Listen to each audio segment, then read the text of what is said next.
And we are back. We're back. We're doing the thing. In a new room. It's a fancy little sticker you got on your cup there. Thank you. I got it from doing the one chip challenge. Yeah. If you guys want to see that shenanigans, it's under the live link on our YouTube page. That was terrible. It was a 10 out of 10. Do not recommend. That was rough, yeah. I could fart and melt an ice cube today. Yeah. It is not good. See the look on her face? That's discontentment. Yeah. It is. I'm scared to go to the bathroom. Yeah. Yeah. I enjoy our desk setup podcast more than I enjoyed the chair setup. I agree. Because I can actually see you and look you in the eye. I don't have to like duck around the side of a microphone. Right. And our cameras are right on us instead of off to the side. We have in this room, you can see a room shot of this on our Instagram page, To Be Better Podcast. Which I'm currently posting Are to. you? Yeah. That's funny.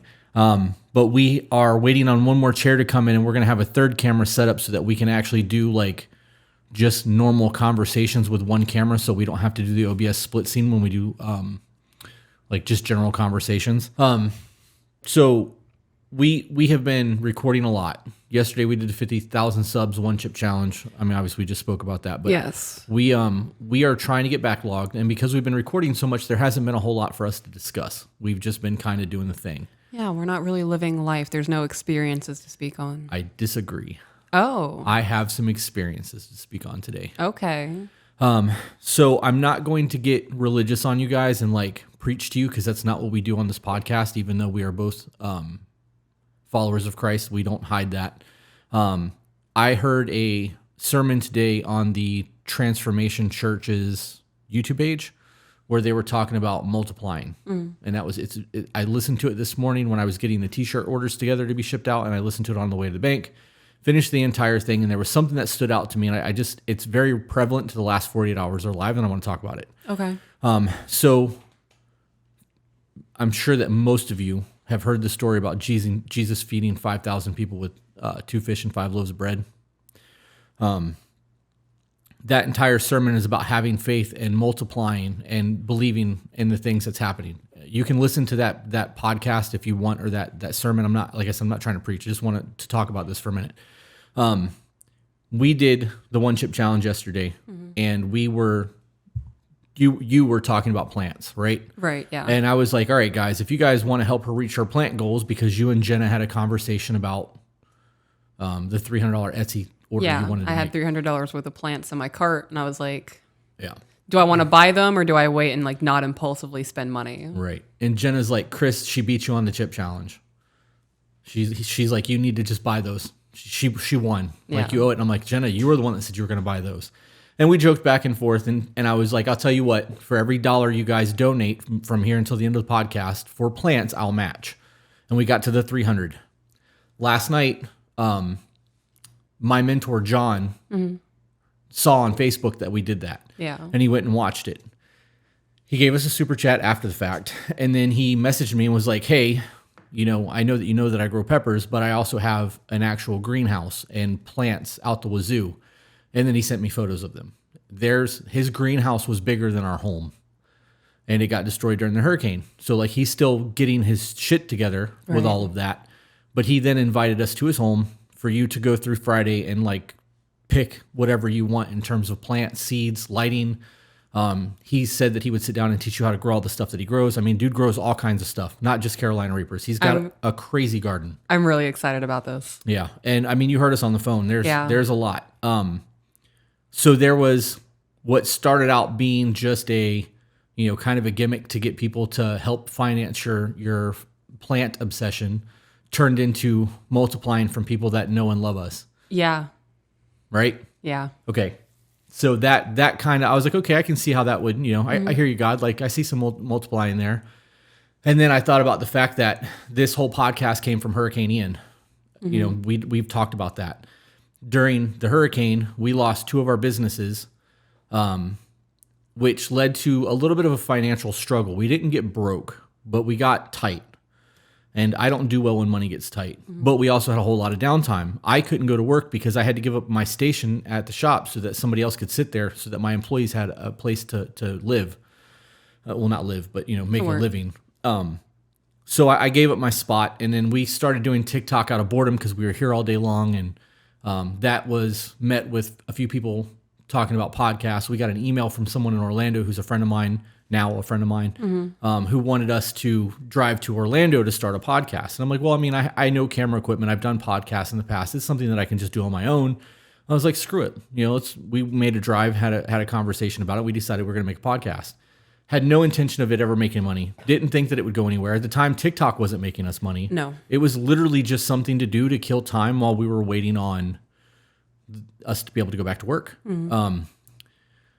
Since then, I have been told by my mom numerous times that she believes this is our ministry. We have made a couple videos for Patreon talking about our faith in depth.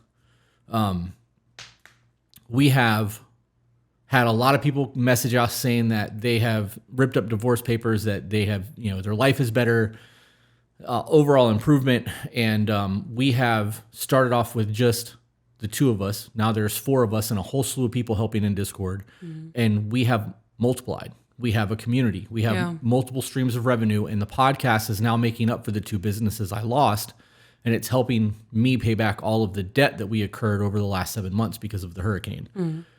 It's multiplying. And we've said since the beginning that this is being pushed, that we believe this podcast is us doing God's work.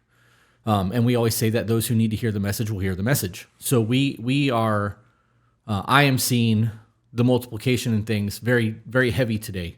The last 48 hours has been a very rough ride. I watched a sermon yesterday where talking about people who are kind of numb to their faith at the time. And I spent probably 2.5 hours yesterday while you were out running errands in the morning in tears, like just a sobbing mess. And I am very excited to see where this podcast is going to go.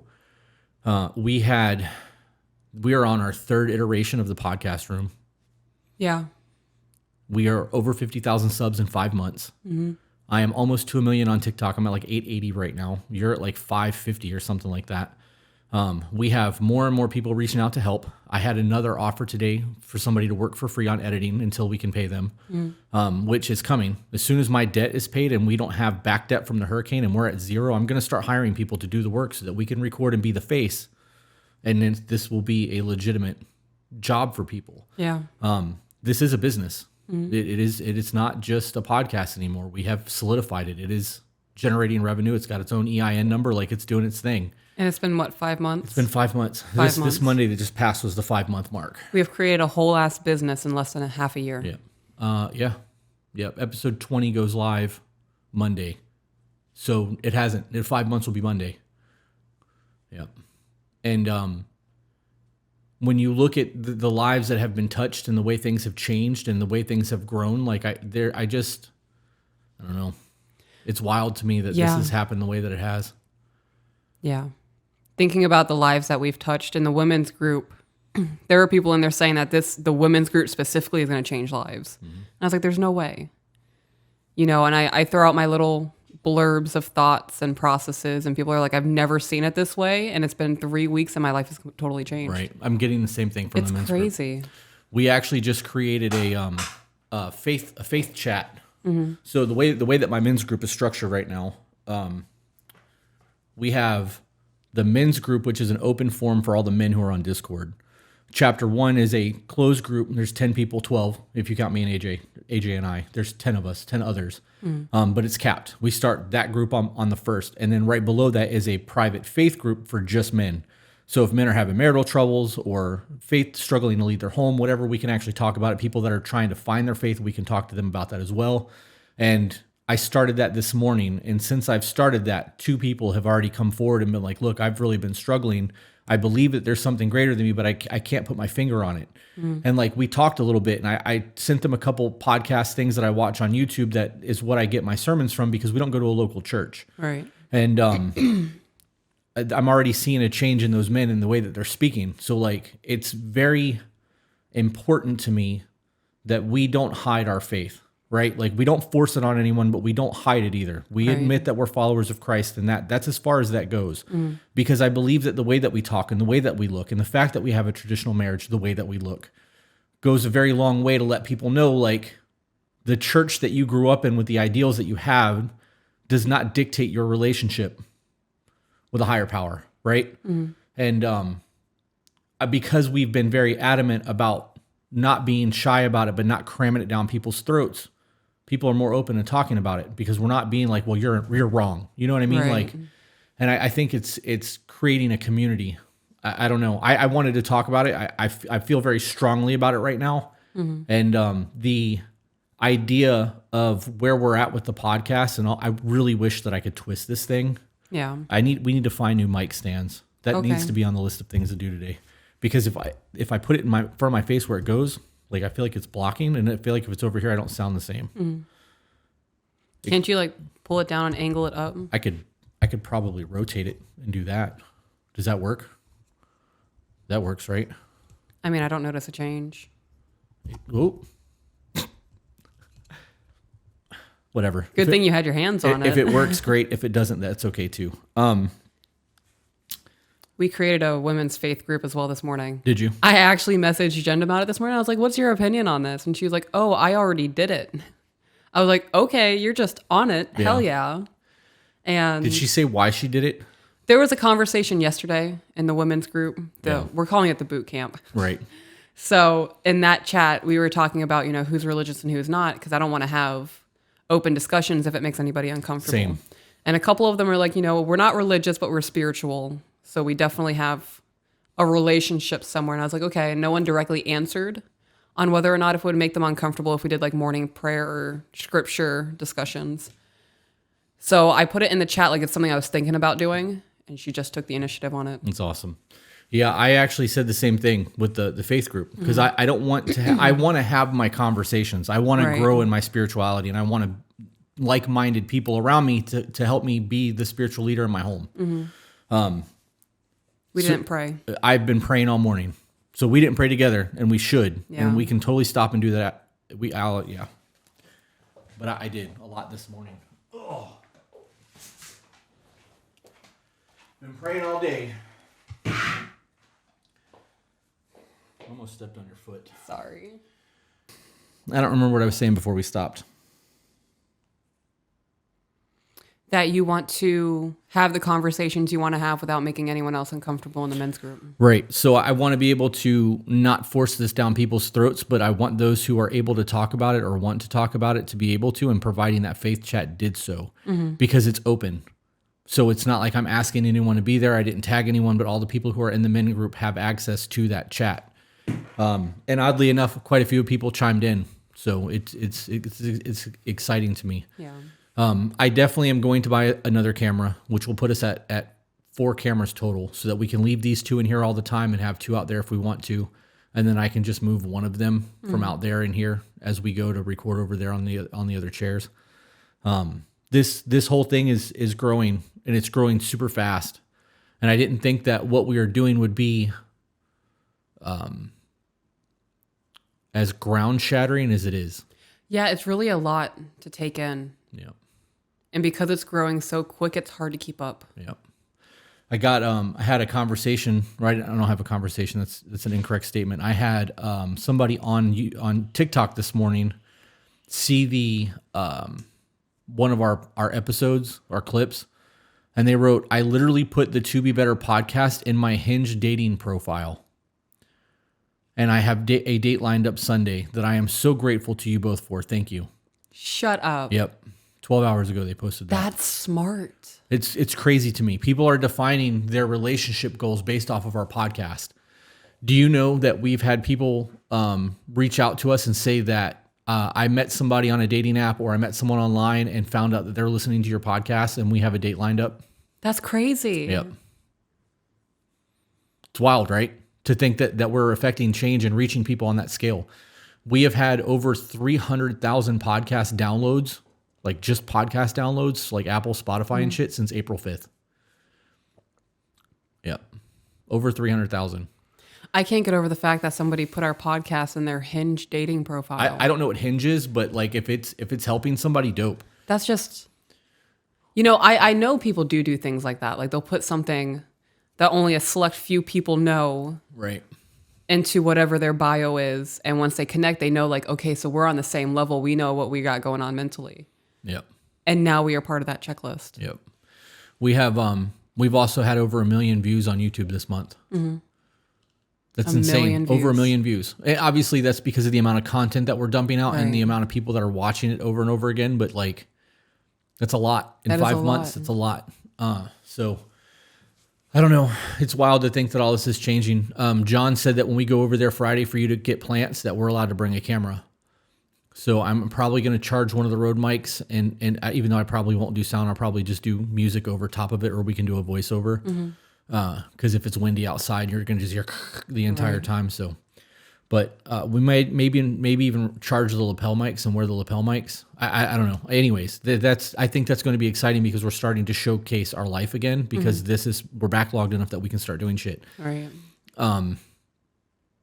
We are also at a point now where we are supporting other people's businesses. Like we're getting people in Discord that are sharing their businesses. We have businesses sending us merchandise to like review and wear and have. We got a coupon code set up with Relentless Defender for those of you who like my OODA Loop t-shirt. It's relentlessdefender.com. The code is 2BeBetter. The number 2BeBetter. It's a 15% off code. So if you like the shirts that I'm wearing all the time, because a lot of you ask, that's where we get them from. I don't know, man. I'm very excited and very humbled and very optimistic. I'm more optimistic today than I have been this entire time about all this. And all that fear that I was having before about like really diving into this and going is gone. Yeah. Yep. I love that. It's been a very interesting 48 hours. Do you have anything that you would like to talk about before we get into our emails? Because we have some pretty interesting emails that came through over the last couple of days too. No, not really. For those of you who don't know, we are cherry picking emails. So if you're sending emails in that are not detailed, if you're sending emails in that are full of horrible experiences in terms of violence or SA or child abuse, we're not reading those on air. We are trying to help people as much as we can, but we have to do so at keeping our own mental health in check. And reading horrific experiences multiple times a day throughout the day is very taxing for us. So just know that if you send emails like that, you may probably just get a domestic violence helpline phone number sent back to you, because we've actually told people like, hey, you're in an unsafe scenario, and they've sent us an email back going, yeah, I'm not trying to hear this. So you ask for our opinion and then you don't want to hear it. I don't know. You just want to get into emails? I mean, we can. We're only 20 minutes in. Is this a sideshow? What are we? This will be a sideshow. Okay. Yeah, there is a Patreon follow-up email in there that we were told we can read online. Just don't name drop, obviously. But. All right. So I'm just going to start with the first starred one. Okay. This one says, plot twist, I'm the asshole. I like that. Hi, Peaches and Chris. I'm a big fan of your podcast and admire the words of wisdom you share about your own marriage and experiences to help others. I love the way you love one another, and that's why I think you both may have valuable opinions on what I am feeling right now. About 2.5 years ago, I left my fiance. We had been together for almost 8 years, engaged for almost 2, and at the time, recently bought our first home. He was my first relationship.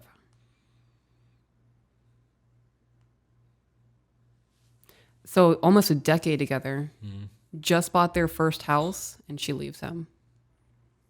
That's crazy. Yeah. I ended things for many reasons, the main one being he was just a bully. He treated me poorly for 8 years. I won't go into details, as this isn't about him. It's about me and my errors. I wasn't perfect in our relationship. There were things I didn't do, things I didn't do well, and things I didn't do enough of. I too made errors, but the difference between us was I always wanted the best for him in our relationship. I always feared leaving him, as I have a history of depression and self-harm, and I truly thought when we ended, I would not survive it, although I never told him that. When I eventually left him, the moment it was done, it was the easiest thing ever. I would imagine that if you were that unhappy, that separation would feel like a weight lifted off your shoulders. Yeah. Yep. Imagine how much different your life would be now if you ended it 3 years ago versus 8. Right. And it's all because of that fear of the change and the unknown of what's going to happen. Yeah. That falls into the settling that we talk about a lot. Like people just accept what their life is and are like, okay, this is just, I love him or I love her.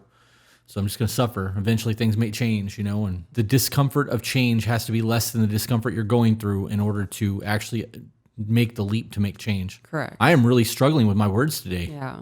Go me. For the people listening now who are in a situation where it's been going on for an extended period of time and the only thing preventing you from leaving the situation, whether it be your mom's a narcissist, your boyfriend is constantly watching porn and doesn't want to change it, whatever the situation is that is a detriment to your mental health. You hear it all the time. People say, just leave. The hardest part is not making the choice to leave. It's actually having the actions to leave or to end whatever the situation is or to set up the boundaries and the standards. One person saying, you'll feel better when it's done is like, okay, one person said it. Right. Every single person who has been through a situation where it was, I want to leave, but I'm scared, and they ended up doing it, every single person, I've never heard it, I regretted doing it. I have never heard, I wish I went back. When enough people say it, there has to be a truth behind it. Right. Yeah. Don't wait 8 years. Don't wait 20 years. Don't wait until the person passed away and you guys have spent a lifetime together and you're like, I regret everything. Yeah, and don't get married if you're unhappy. Yeah, don't. Getting married is not going to fix the situation. No, it's really not. I didn't grieve our relationship much at all, as all my grieving and tears were done during our relationship, particularly the last few months. I get that. I thought that was the hard part, but I was wrong. So I want to touch on that too. A lot of people who are in a relationship for an extended period of time and they are unhappy and they are having that, I want to leave, but I'm scared. It usually is they should have left 3 years prior. They should have left 10 years prior. Right. That grieving of the relationship ending while in that relationship is a very real thing. If you get out of that relationship and you start seeing somebody within a few months and people start giving you shit, don't feel bad about it. You grieved the loss of that relationship probably 5 years ago. And at that point, you guys were just roommates who bickered all the time. Yep. I'm going to add to that before you jump back into that. That scenario applies to so many different relationships. It does. If you are happy in what you're doing, nobody else is living your life. They're not living your relationships.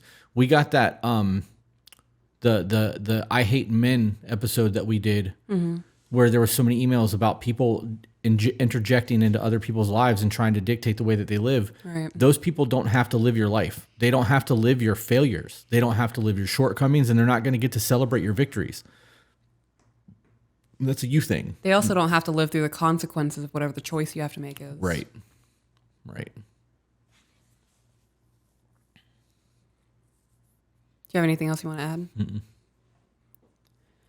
Now I'm with someone new. We've been together for over a year, and there are no words I can use to describe the way he loves me and the way that I love him in return. I don't think there ever is a way to describe that. No, because it doesn't matter what you try to say, the words are not going to give justice to the way that you feel. Right. Especially if it's intense, you know? Mm-hmm. Just like me and everyone, he isn't perfect, but he spends his days trying to be.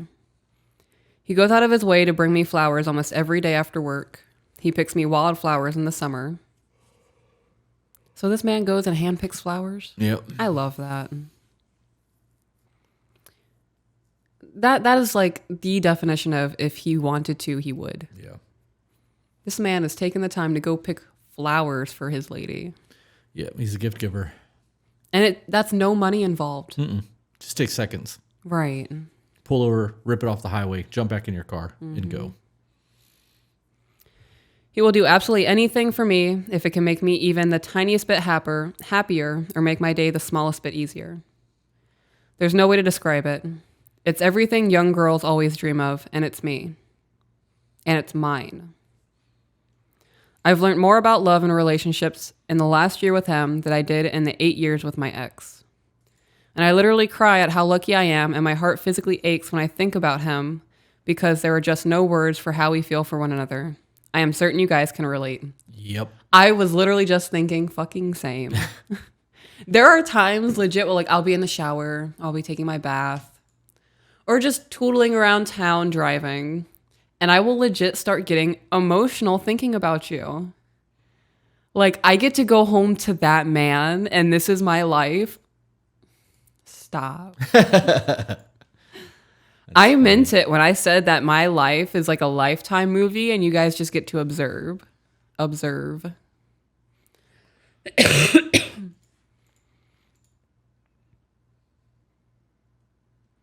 We don't argue often, and when we do, we try to remain respectful, most often with success, as we never want to make one another feel shitty. We try and explain our feelings and why we're feeling that way. We try our best to communicate our differences in a healthy way, as we're on the same team and have the same end goal. The problem is me. I spent 8 years being belittled and spoken to like garbage. That I am unhealthily defensive now. I've had therapy, and I don't feel like it worked for me. I'm processing so much right now. Yeah. I bet she's still in survival mode. Could be. Before I even continue reading, the things I'm just going to, off the top of my head.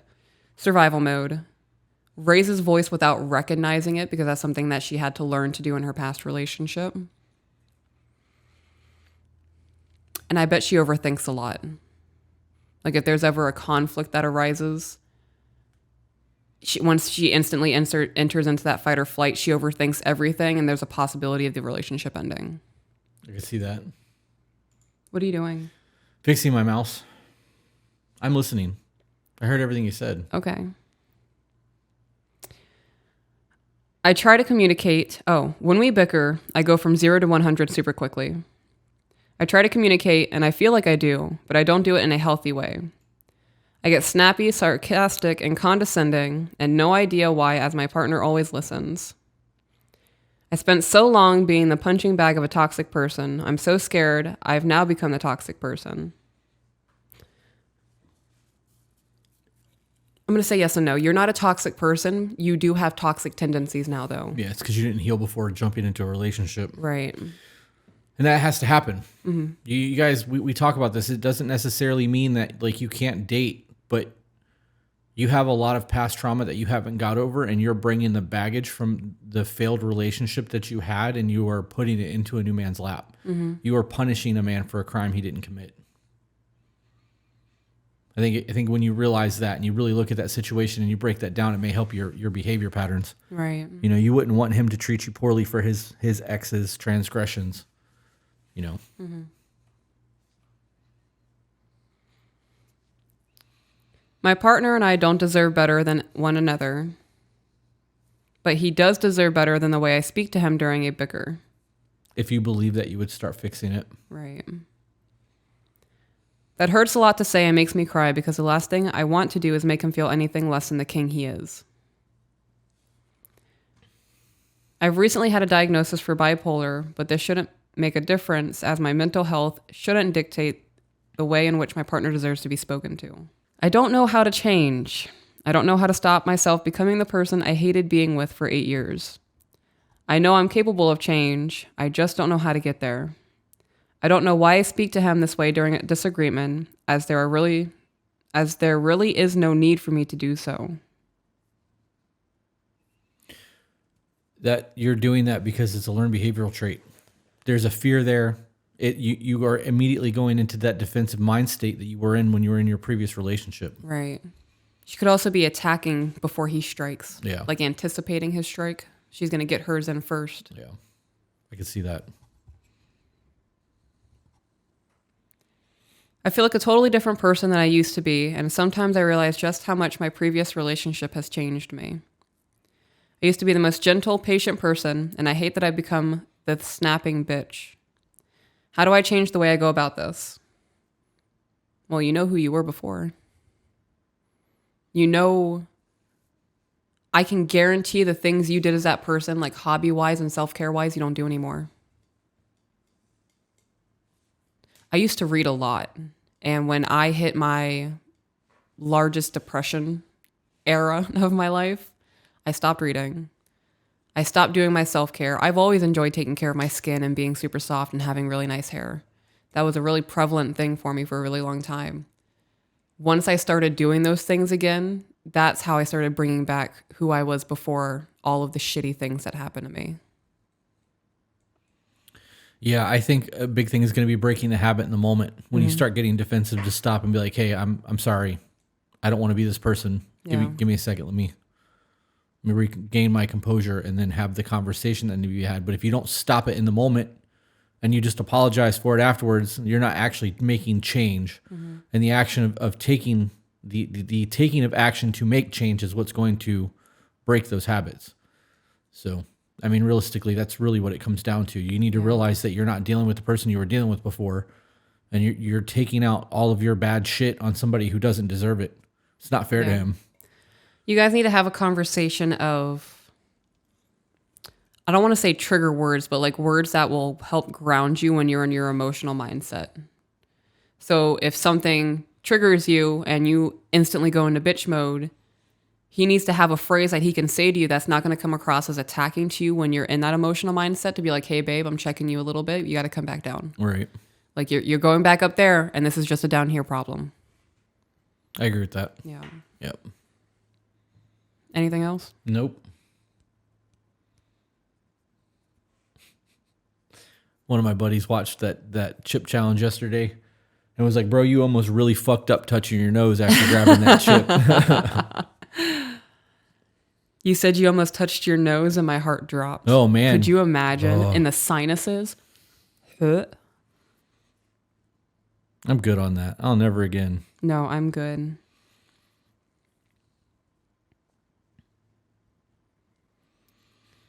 So this one is called healthy versus unhealthy codependency. Is that a thing? Can it be both? Because if it's both, doesn't it just balance it out? What do you mean if it's both? She said healthy/unhealthy codependency. No, she said healthy versus unhealthy. Versus. Okay. I was like, I don't understand. Me either, apparently. Do you want to do sushi for lunch? Maybe. Not now. Like, I'm not hungry now. But like, Yeah, I'm not either because we literally just ate. I know. But I'm thinking about that clear soup. Yeah. I'm going to get 2 of them again. Do it for dinner. It's 1 o'clock, good. so. Hello. I just want to start by saying that I recently started listening to your podcasts. I find it incredibly inspiring and helpful. I have recently implemented monthly check-ins, and I have also done my best to start praising my boyfriend more often. Boyfriend. Got it. The change this has caused in my relationship is huge. Thank you. A little backstory on me before I get into my question. My mother was diagnosed with bipolar and a diagnosed narcissist. So extreme narcissist. Yeah. I think I'm going to start rephrasing that. Like I'm going to read it, but then I'm going to correct it. Because as we have stated before, and you guys can do the research, narcissism, everybody has it. It starts at 1. Yeah. Yeah, the test on it is Yes. from 1 to 10. 1 and upwards. The need to satiate hunger to prevent starvation is a trait of narcissism. Right. So an extreme narcissist is somebody who uses that to manipulate another person. Right. And put them in situations that could be detrimental in any aspect to the human form or mental state. Clarifications. She believed in traditional marriages, and a lot of my family values stem from how she raised me. That being said, she was cripplingly codependent on the men in her life. She would not be able to function without her physical presence. She would not be able to function without their physical presence. This made it difficult for her to be the housewife she envisioned herself being. She refused to do housework without them present, and had her kids raised themselves because she could not function properly without a man to hold her hand. So she wasn't actually doing it to be a traditional wife or mother. She was doing it as a look at me in front of somebody, because it was very much about getting the validation of the other person. Is that what I'm understanding? Yes. Okay. When I hear of women like that, specifically women, because there are men out there who have that same kind of mindset of, I need you here, that clingy, needy, you need to praise me while you watch me do this, all of that bullshit. When women are like that specifically, it makes me think of a very dry, wilted, sad-looking flower and a meadow full of them thriving. Yeah. It's sad to me. I couldn't imagine living my life with that mindset. I'd be so miserable.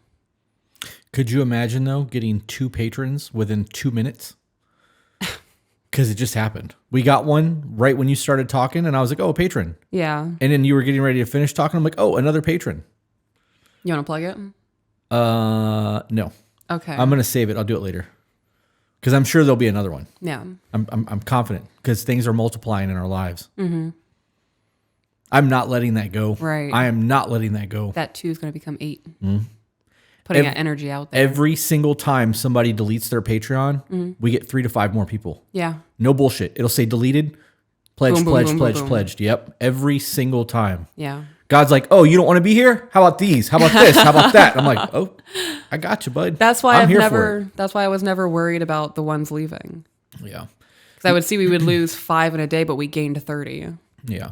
You know, the hardest thing in all of this, and this is going to side rail, the hardest thing in all of this for me has been the negative comments that we get on the internet. Because people are not used to having so much negative criticism thrown at them. In your real life, people don't do that. Yeah, I wasn't ready for that. Right. You might get it from your mom or your cousin or your sister, or somebody might shit on you, or like an enemy may say some foul shit, and like, Right. you know how that feels in your life. Facebook drama. Yeah, you know how that feels. Now imagine that by 1 million people. Yeah, I've never received death threats before. Right, me either. Well, that's not was- true. I've actually had people try to kill me, but that's a whole different scenario. Yeah. I'm sorry that that's a thing for us, by the way. That sucks that that's actually a thing for us. Yeah. My biggest thing is not reading the comments. AJ was like, Joe Rogan said that the trick is to not read the comment section. Joe Rogan doesn't read his comments. Yeah, I think about that a lot. I can't do that. If I see a notification, I'm like, oh, notification, I wonder what it is, and I have to look. I know by design, AJ clips controversial statements way out of context and puts them on YouTube and gives them to us for TikTok because it makes people engage. A lot of the time they'll see it, go, okay, I need to really know what's happening. And they'll go to the full length video and they'll watch it and realize that that's not what's being said. Right. Excuse me. Because context matters. It absolutely does. We were talking about the side piece, what is cheating episode. And there was a back and forth with us talking about what if scenarios where I was like, okay, well, what about this? And what about that? And we were literally just having a conversation. And we were having an uncomfortable conversation because we were talking about something that we are not okay with. Yeah. But the comments, some of the things that people were saying were like, this is obviously not made for the internet. These two shouldn't be doing this. They're putting too much of their personal life out there, blah, blah, blah, blah, blah. And like their body language is messed up. You can tell that they're going to go get high and probably die from a drug overdose after this. And like the horrible fucking things that were being said in that comment section. My notifications for comments somehow got turned off on YouTube and I didn't see a single comment for 12 days. And I realized that I wasn't seeing comments on YouTube. So I went and turned them back on. And the next morning is when I saw that post. And I saw it while I was listening to a sermon. And I heard God say, this doesn't matter. Yeah. And like, it's weird for me to have like, to be able to say shit like that because I have never experienced stuff like that. Like I've always gotten little signs. I heard a different voice say, this doesn't matter. This is what you need to be focusing on. And like, I don't care anymore. Yeah. We talked about that yesterday standing in the driveway when Ian came by. It doesn't bother me anymore. If people don't like us and they have all these horrible things to say, my life is growing. Things are multiplying around us. If it was really that bad and that was really what was going on, people wouldn't be like, I can see the chemistry between the two of you. I can tell that you're in love. I can tell that you would do anything for her or she would do everything for you. Like we wouldn't be growing the community that we're growing. I don't remember why that happened. That side rail. It was prevalent to something, which is why it came up, and I don't remember. Talking about the negativity all in one go because we don't experience that in our life. Right, but I think it was from that. Or maybe you said something and it triggered that thought. I don't know. It doesn't really matter. Okay. Growing up, my stepfather worked. He dealt with the finances. He was served at first every meal. He was served first at every meal. You gonna put the sticker on it? I think so. How does that look? It looks good. Off center. Yeah, I'm not sticking it right now. Okay. I thought about putting it over the record button. It would wear away. Like pump up the volume. He had all his stickers all over his stuff. Pump Anyways. up the jam. Pump it up. Yeah. You know that we can't find that on streaming services. What do you mean? Pump Up the Volume, the movie. It's a Christian Slater movie What? from the 80s. It's not on any of the streaming services. You either have to buy an old ass DVD or download it illegally off the internet in order to watch it. Huh. And it's on our list of things to watch. It's one of my favorite movies. We might have to bootleg this. Growing up, my stepfather worked. He dealt with the finances, he was served first at every meal, and he walked closest to the road. He did the things that protected his family, and we tried our best to respect him in the way he wanted. Okay, step down sounds like a good guy. My father was more of a modern man. He raised me most of my life. He raised me as an independent woman who can get everything done myself. He used to tell me he wanted me to make the world a better place. He had high expectations and thinks very lowly of housewives or stay-at-home moms. Okay. Do you think that that's a thing for men because they don't want to have to feel like they are supporting another human being? Do you mean the dad having that mindset? The modern man, as she put it. Because I got to be honest, the only downside I can see to having a stay-at-home wife or stay-at-home mother is the fact that you're supporting them instead of them working and being a taxpayer. So in this particular situation, mom and dad were separated. Right. If that's how mom acted, I would never want to have a housewife again. Right. So I can kind of see why guess. he would be like, you're not going to be your mom. We're going to be better than what she was. Right. I think having that overall mindset of just a negative mindset, the lowly scum of the earth mindset of, oh, he's mowing. Yeah, he's mowing. Is it picking up? It will while we're talking, but I'm not seeing the levels move when there's no, like, nothing was coming through on my mic while you were talking. Mm-hmm. So that's how I was trying to justify if they could hear that. But as you were talking, I'm sure they heard that buzzing. It doesn't matter. It's okay. A small inconvenience. The father having that outward mindset of when housewives are, that he has a lowly opinion of them, that's kind of too harsh to push onto a child like that. Right. You can raise a young girl to be self-sufficient and independent if needed without shitting on what a housewife does just because your ex-wife happened to be a shitty one. Right. You're letting one person skew your entire view of things. Right. Talk about that a lot. That would also, in this scenario, I can't say it without thinking of scenario. In this scenario, now she's an adult, but as a child, if she grew up and wanted to be a stay-at-home wife, she would be absolutely horrified to tell her father that. Right. Like, this is what makes me happy. I found a man, a good one, who's going to provide for me, and we have a family, and he's doing everything that needs to be done, and I feel fulfilled as a mother and a wife when I stay home.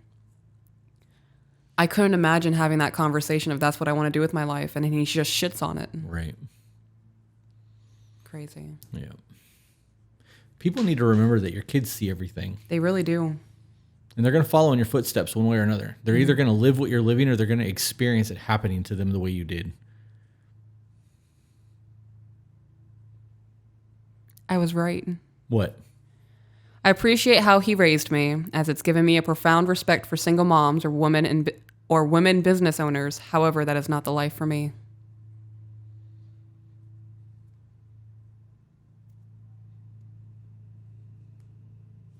I hope he didn't give you shit for that. Yeah. Was there anything else you wanted to add? Mm-mm. A little background on my relationship. I have borderline personality disorder. You know, I was aware of borderline personality disorder before I met you. Now that I am so into it and I understand it, I'm recognizing how prevalent it really is, especially in the female population. Yeah. Yeah, it's rare for men to have it. It is a mainly female-dominated That's crazy. illness. It's also...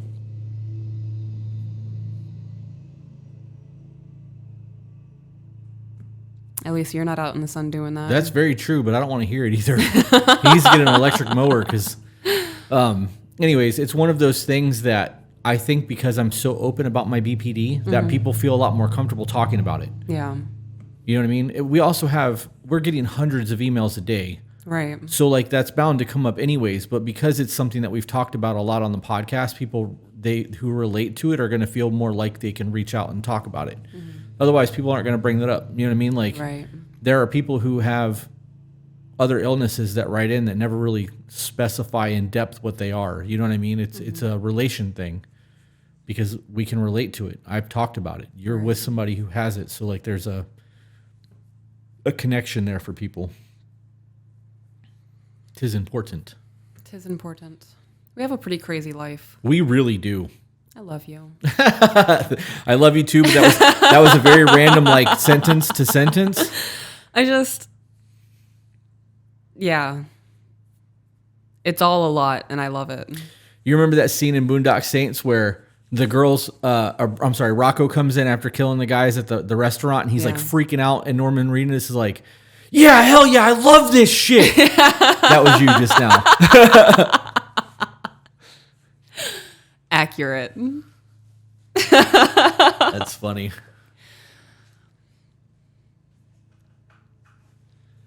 I have borderline personality disorder. I have done the dirty work. I have gone through therapy. I have done 4 months inpatient, and I have tried every color in the rainbow for meds. Meds don't help borderline. I am finally settled and stable.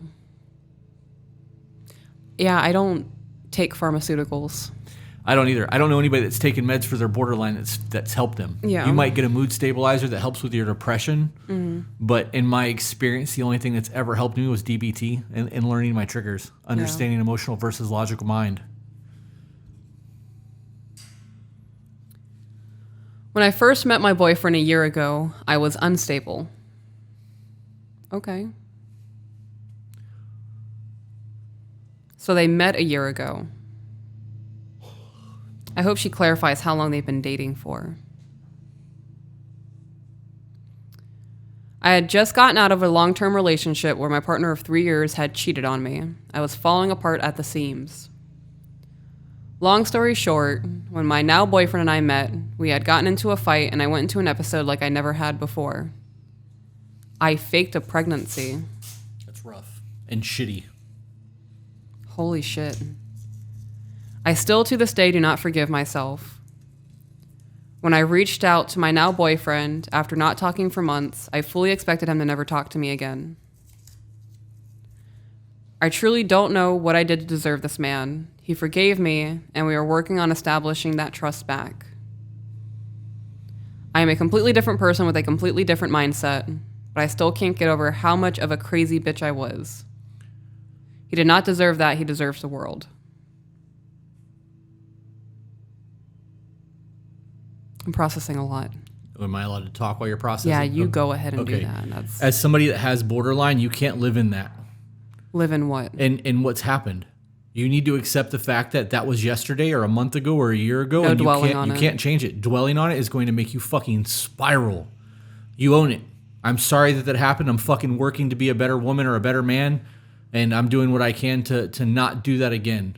And if he's standing by your side and he's doing what needs to be done to be that rock for you, accept it. Be thankful. Give him gratitude. Give him praise, and just fucking live your life.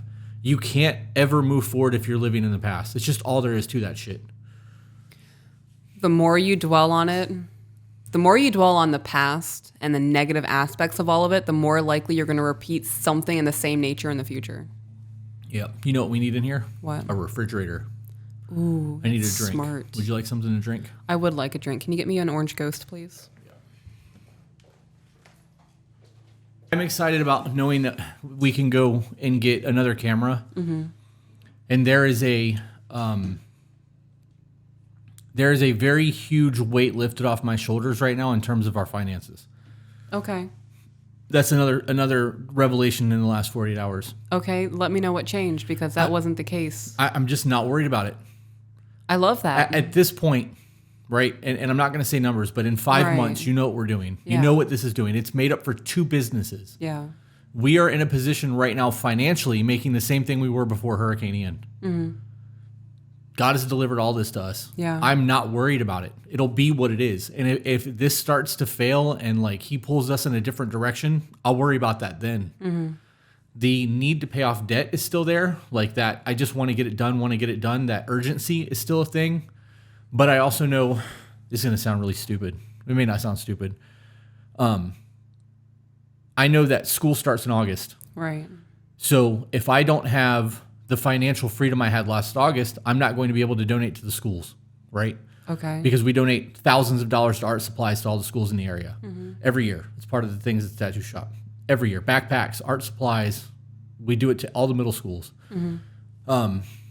We also do the Christmas adoptions. We adopt 1 to 3 families every Christmas, depending on the family size, for people in need to basically give a kid a Christmas. If we don't get to the point where we are financially stable by then, I'm not going to be able to do those things. And I know that me doing those things and giving back to the community and the karma that I've put out into the world, if you want to call it that, is why we have been blessed the way that we have doing what we're doing. It's multiplying. I'm being a good steward. I don't know. I'm just not worried about it. I'm just not. I'm going to continue to focus on the debt and get the debt paid down. I'm just not worried about finances. I fully believe that God is going to take care of us, and that's just all there is to that. So, seeing you so strong in your faith makes me more strong in mine. Yeah. Well, it's supposed to be that way. That's how that's supposed to be. To lead your house is not just supposed to be being the man. Right. I'm supposed to be leading spiritually. I'm supposed to be leading us in our faith. So I'm trying to live up to that. Yeah. You're doing a really good job. Yeah. Yeah. You're doing great. Well, I'm glad. Shit's wild to me. Yeah. Yep. I just had a whole ass moment and I forgot we were reading an email. Yeah. Yep. It's all right. We'll get back to it. He can cut out what he feels necessary, but definitely don't leave any of the numbers in there. Okay.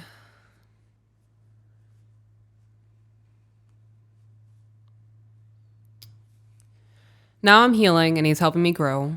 One thing I've always struggled with is extreme codependency. I grew up thinking that not functioning without someone was normal. My boyfriend works 10 to 12-hour days where we do not talk. It is tough on me, but I'm trying. Okay.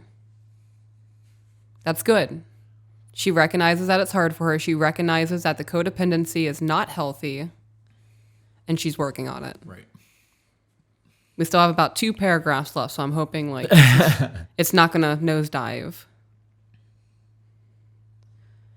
My day doesn't start until I get my good morning text that he may or may not have time to send me. You always have time. He always has time. When he doesn't send me the message, I feel almost crippled. Yeah. So I am going to go as far as to say you have an anxious attachment style. Yep. I would recommend going onto YouTube and just searching anxious attachment style. It's going to give you the things to look out for, different ways to cope with it. Everybody has time to make time for anything. Yeah. It's easy to send text messages while you're taking a poop or a pee in the morning. Right. Brushing your teeth. Yeah. It's just a matter of knowing how much you've got on your mind at the time and where you prioritize your person. That has to be one of those things, especially with men. Like, he's going to have to form a habit out of that. Yes, absolutely. If he has a habit of waking up, taking a piss, brushing his teeth, getting dressed, grabbing his lunchbox, putting his boots on the same spot on the couch every morning, and he's in his truck by 4:45 a.m., that's a set routine for him. He's probably been doing for more than 5 years. Yep. Adding in now a good morning text, that's 1 year. He has to rewire his brain to do that. Here's a thought. If he doesn't text you, you text him. No, there you go. That's not where I was going, but Oh. you know that with the advent of the term love bombing, men are going to become less interested in sending those good morning texts because we're told that we're love bombing people and that we are no longer able to just let somebody know that we're thinking about them because there's a control or some sort of negative attachment to it. I'm not envious of that. I'm not envious of the young men who are living their lives currently. That thing is too tight on there, which is why it won't move anymore. That's why I took mine off a minute ago. Just this thing? undo that. Oh, God. Try again. You can do it, Miss I Have Fingernails. It's on there really good. Bend it down. No, bend the mic down. Push the arm down. There you go. I have such soft thumb pads. Oh my God, my self-care does a really good job. I can't. My knight in shining armor. I wanted to let you try. Thank you. That was really hurting the pads of my thumb. Yeah. Yeah. Oh, I have little abrasions. This is why you have the rough, calloused hands. Yeah. That's funny. Love bombing. Yeah. Anyways, what I was saying was I don't envy young men growing up now because everything that we do as men is scrutinized so hard and ripped apart that you can't just be genuine. Right. You're either doing too much or doing too little. Right. It's not enough. We expect more. Right. Gift giving. This isn't what I wanted. You got the wrong thing. It's not expensive enough. Love bomb in the morning. Send a text message. Oh, you're just love bombing me right now. I would start texting him good morning. When you wake up and you know so you don't have a good morning text him. That could make his day. Maybe he's waiting on that. I was about to say maybe he's waiting on one. Because there are men that want women to initiate. And that could be a text message. It could be sexual. It could be anything. Why are you smirking? Because I used to hit you with that good morning, sir. You still do. When you get up with the kids and leave the house, if I haven't gotten up yet, I get one in the morning. Yeah. There's nothing wrong with being the one who initiates thing. Would you rather not have it than be the one to initiate it? Right. If your answer is, I would rather not have it, you don't really want it that bad. I don't get it. I really don't. So she says, I feel almost crippled. Did you just whomp? I move this. The sound effects. It's what I do in my head. It's the Mario sound when he jumps off Yoshi. That's really good. I cut that. Have you seen that Jonah Hill meme where he's like, Yeah. that's the vibe that just gave me. You're hilarious. I enjoy you. Okay. I feel almost crippled. I force myself to get out of bed and take care of my responsibilities, but it's more difficult than on days he acknowledges me in the mornings. So you are basing your entire existence on somebody else acknowledging you. How about you take pride in the fact that you are proud to be the woman you are, and you wake up in the morning and you wash your face and you pull your hair back and you put on your cute little headband and you clean and you do some laundries, plan out your day for tomorrow, whether you have to go to work or go grocery shopping. And when he has a moment to message you or he texts you back after you said good morning, just say, I'm having a great day, babe. How's your day going? Yep. That's a totally different mindset than he hasn't acknowledged me. I'm worthless. That's a borderline thing, by the way. Yeah. Yep. And that's your emotional mind thinking, not your logical mind. There's an abandonment issue. Yeah. That is the root of that. Oh my God, does he love me still? Why hasn't he messaged me? I haven't talked to him yet this morning. He must be doing something. Who's he with? What's he doing? Yeah. Is he going to leave me? Does this mean that this is over? That is absolutely a borderline thing. Yep. So how does my suggestion fit in that? There's nothing wrong with being the initiator. I like it when you do things like that. I don't want to be the one to always do things. If I'm the one that always has to initiate and tell you things, eventually I'm going to feel like, damn, does she really like feel that way, or is she only saying it because I'm saying it? Right. But I would still hear you. I would still rather hear you say it because I've initiated it and it be habitual than me never hear the shit at all. You know what I mean? It's just like, what level of suck do you want? Right. I don't know.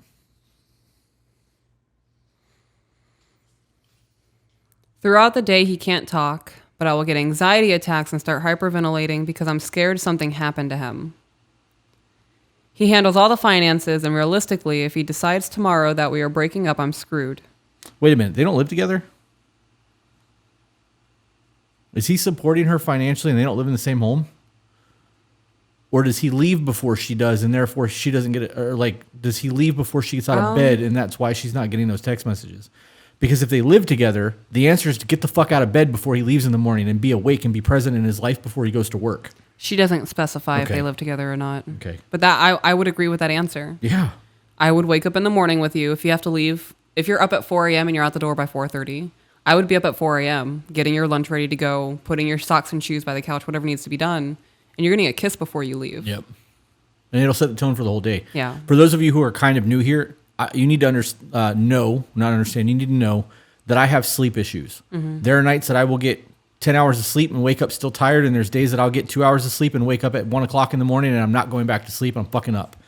And on those nights that I'm up at 1 or 2 or 3 or 4 o'clock in the morning, I will get out of bed. I'm not going to lay there not being able to fall asleep for 2 hours just to fall asleep and wake up in an hour and feel even more tired. on those nights where I get out of bed and you know that I'm getting up, you'll come put on your blindfold and sleep on the couch with your feet on me while I watch TV or play on my phone because my day has started. I'm up. And I can sit out there and answer emails and like read or take in scripture or do whatever I need to do while you're sleeping on the couch. But that, I know you can't sleep. That sucks. I'm still here. It means a lot. Yeah. Like I tell you all the time, baby, you don't have to get up. You can go back in bed. Like go sleep. I'm going to go play on the computer, whatever. You're like, no, I'm fine. There's been times where I have fallen back asleep on the couch with your legs in my lap, sitting up. Yeah. Because I got up at 2:00 in the morning and slept from 5:30 to 6, and that 30 minutes gave me a power nap, and then we went and started our day. But knowing that you're willing to put yourself in an uncomfortable situation to make sure that I feel like I matter is dope. People are like, oh, you can't. I know that I'm going to get hate for that because this is the type of shit that we get hate for. But it's not a matter of me not feeling like I'm enough or there being an issue there. It's literally you showing me that you care what I'm going through enough to follow me into another room and still get your sleep while I'm it's my actions going through what I'm going matching through. My words. Right. I can say you matter to me all I want, but when my actions correspond with that, it means a lot more. Right. Yeah. Actions are everything. Your words can be lies. Your actions rarely are. They can be deceptive, but that's by intention. It's by design. It's not just a habitual thing or a want to be around someone. I could fall asleep anywhere. If it took you like having to drive around town at 2 a.m. to like ease your mind, I would sit in the passenger seat and sleep. Yeah. Yeah. It's funny. I might ask you to get Taco Bell or something. Yeah. Yeah, let's vibe at 2 a.m. in the car. Put on some jelly roll or something. Yeah. Can we do this?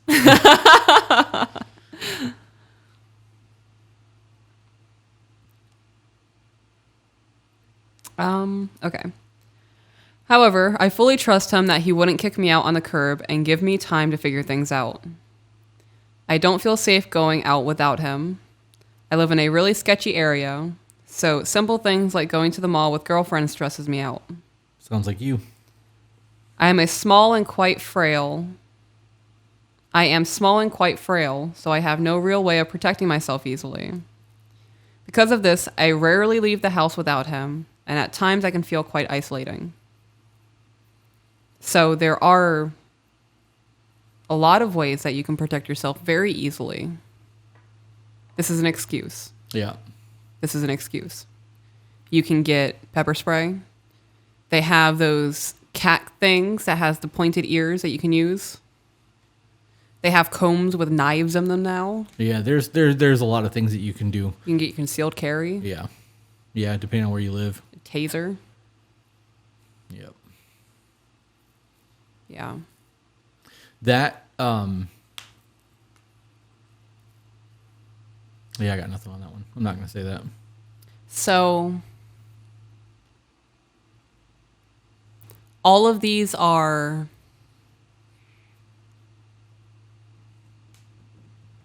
they're valid in the emotional mindset.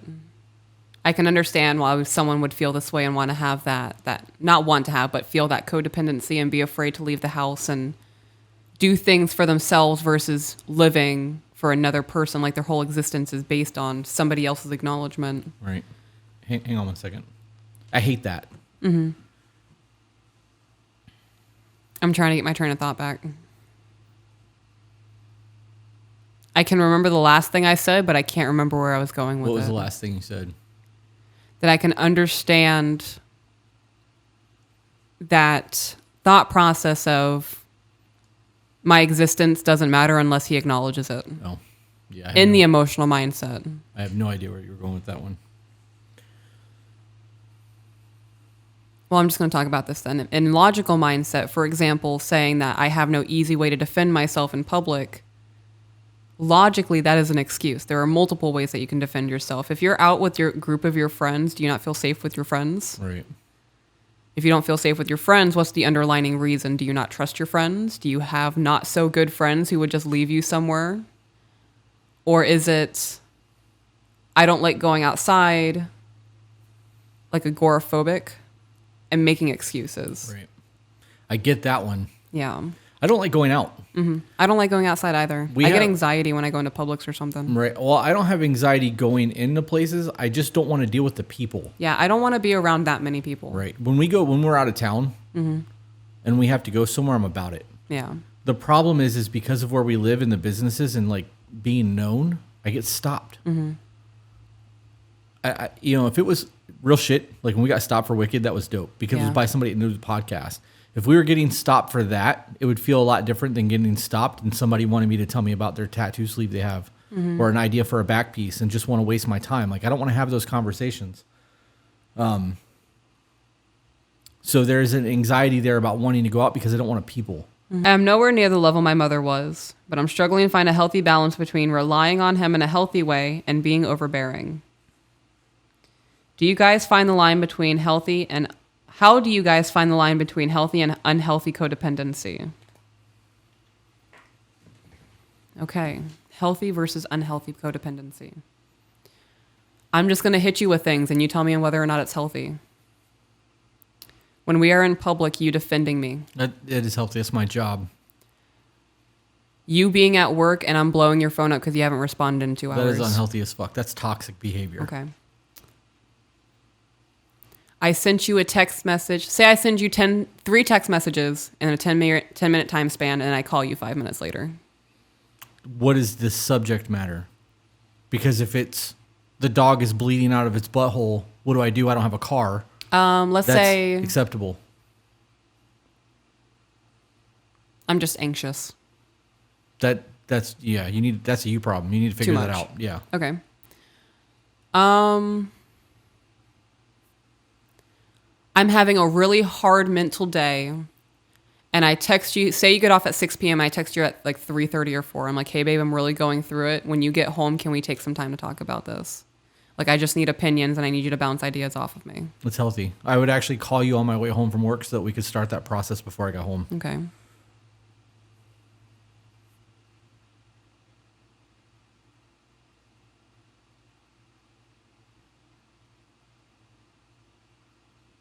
I would say not receiving that good morning text and having that whole spiral of I can't even get out of bed because he hasn't acknowledged me is very unhealthy codependency.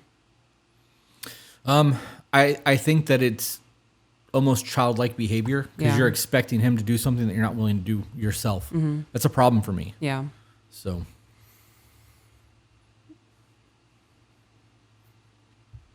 Can you think of any healthy versus unhealthy like situations or? I don't understand. Real shit, I don't understand the codependency thing. Yeah. I don't, because I know that I've done so much in my life by my fucking self that I don't need anyone to do anything. I want you to be present in my life. I don't need you to be present in my life. There's a difference. And that the difference from there for me is that I know that you make my life better. But my life is going to go on with or without you in it. And I understand that. So knowing that, the difference between need and want has set me up for success in our relationship because if you don't say good morning, I'm going to say good morning. Right. We're not keeping score. Well, I kissed him last. It's his turn to kiss me. Yeah. I initiated sex last time. It's his turn. We don't do that. The intimacy is what matters. The engagement doesn't. As long as that shit is happening, that's the important thing. Right. So the idea of a dependency on a person, I think that term is overused. I think that falls into the narcissist category. Yeah. Right? Because you don't, if you're a dependent, okay, here's how my brain works. Okay. If you're dependent on somebody, you are financially unable to work. You're on Social Security. Disability. Whatever, right? You make $800 a month. It's nowhere near enough to live on. Like in Florida, that wouldn't even get you a 1-bedroom studio. It wouldn't even get you a studio. In some cases, that's a car payment for people. You know what I mean? Like that's nothing for a whole month to survive. And you have your kids living there with you who are adults that are paying your bills, or you're living with them. You're dependent on them for your life. That's dependent. These other things that people have, I don't believe is a dependency. It's an insecurity. It's a lack of comfort. It's a fear. It's a lack in self-worth. It's not dependent. Your life will go on without that person there. It might suck. Yeah. But it's not the end of the fucking world without them. And I think that's why I have a hard time with the codependency thing. I used to be an extremely codependent person. I would say probably 5 to 6 years ago, I would not be able to function unless I was with somebody. Now that I am no longer in that mindset, when you think about a relationship as two independent people recognizing that they are gaining something from somebody else, and I think that thing that they are gaining should never be financial gain. Right.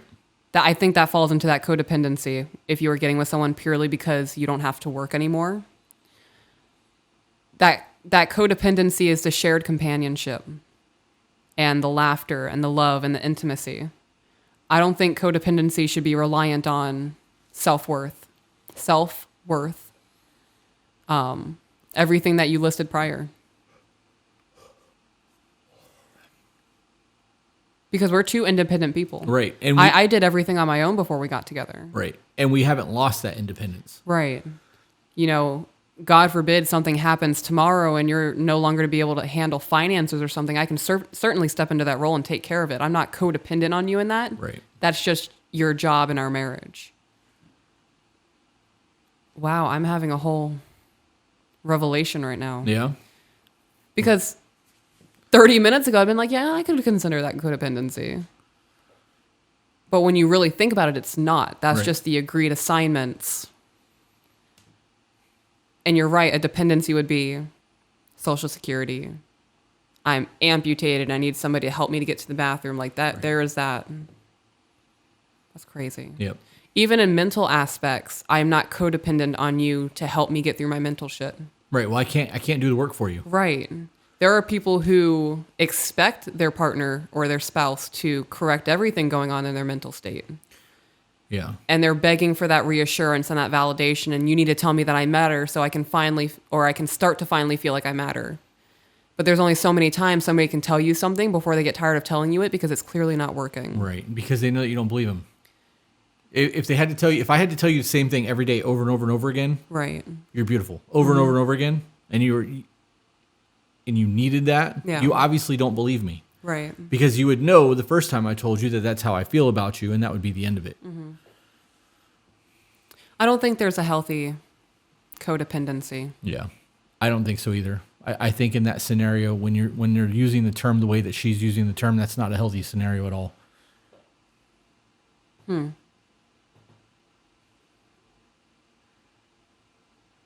You're right. Yeah. In this scenario specifically, I don't think there's a healthy codependency. That was crazy. Yeah. I'm still really hung up on that codependency thing. Yeah. We'll elaborate on it if you want.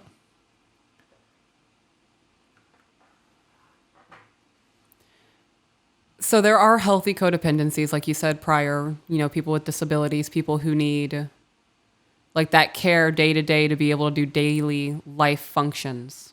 Yeah.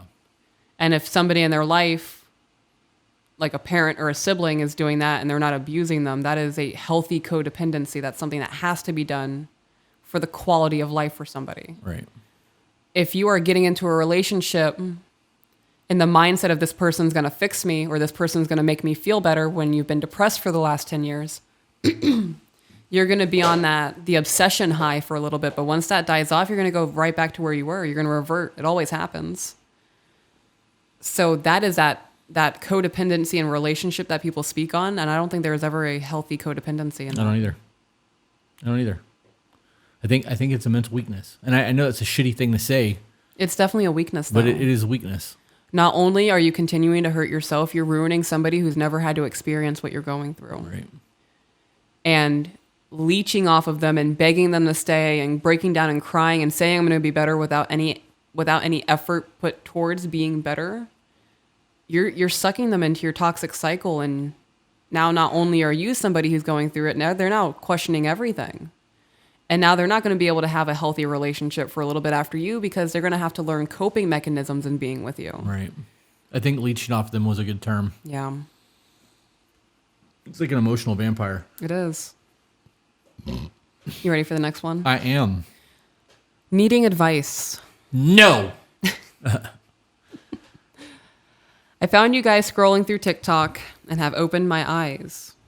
I have been watching y'all's podcast on YouTube religiously since. Oh, the choice of wording. Yes. How did you know?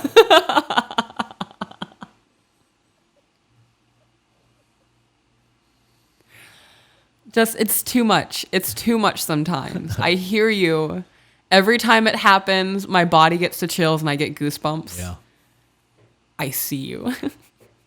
Can we relax a little bit, please? It's too much for me. I'm getting overstimulated a little bit. I met my now husband 2 years ago, and we just got married this March on our 2-year anniversary. Okay. We've both us fair share. Oh my gosh. Please proofread emails, guys. I am going to guess what this sentence was meant to say. We both have our fair share of baggage that we've been working through. We've both been through some trauma. We've combined our kids into one big family and have a baby of our own, which makes us a family of 6. We don't have the traditional marriage. I work a full-time job out of our home. He works part-time at night opposite my job as we have our baby with us all the time, where the other 3 we do a week on and a week off. Okay. We do this as I mentally can't have a job. Wait, what? We do this as I mentally can't have a job. Why can't you mentally have a job? She works full time. I don't understand. I work a full-time job out of our home. And then she says, we do this as I mentally can't have a job. Unless she said I mentally can't not have a job. Like she's meant to work, or she's going to be, like the isolation gets to her. That I get. I'm assuming that's what she meant. Okay. We want to work up to the point where he can be a stay-at-home dad, which I'm okay with. We've talked about that even before we had our son. The only problem with all of this is I have OCD, and I can't mentally handle my day with there being a mess in the house. I've been trying to work through that, but with having 4 kids and a dog, the house does get messy, and we've both been trying to help each other more around the house. And I know it wouldn't happen overnight, but it isn't happening. And I still have problems help cleaning. And I'm still having problems with getting help cleaning. Is that what you meant? Yeah, I think the problem is he's not doing it to her standard, and she's getting frustrated by it because she has OCD. So it's not enough that he's actually doing it and helping, and the kids, making sure that the house is clean to his standard. It's just not clean to hers. With 4 children, well, their son's on the way. I think that's what she said. Oh no. So they have 3 grown kids and a baby and an infant. Right. With 4 children, you are never going to have a picturesque Holmes and Garden Pinterest house. It's never going to happen. Right. Not until they're older and they understand cleanliness and picking themselves up. You're not going to have it then. It's going to be better then. Yeah, but it's still not going to be that perfect, spotless home. Not until they're moved out. Yeah. So I put this in the cherry picked folder because I want to tell you guys that your expectations of things based off of what the internet tells you it should be is bullshit. When you've got a large family and there's a lot of moving parts involved, you're not going to have that perfection. You need to take what you can get as a win and accept it. That's all there is to that. Yeah. And if his idea of clean is different than your idea of clean, then you need to explain to him what your idea of clean is and see if he can meet those standards. And if he can't, then you're just going to have to fucking do what you want it to, you want it to be a certain way. Sometimes you got to do that shit yourself. Mm-hmm. That's all there is to that. Also, if he's already not showing you, but if you're finding that his cleaning is not up to your standard, why have him be a stay-at-home dad? You're going to go to work, be stressed out, and then come home and be stressed out because nothing's going to be done the way you want it to be done. Right.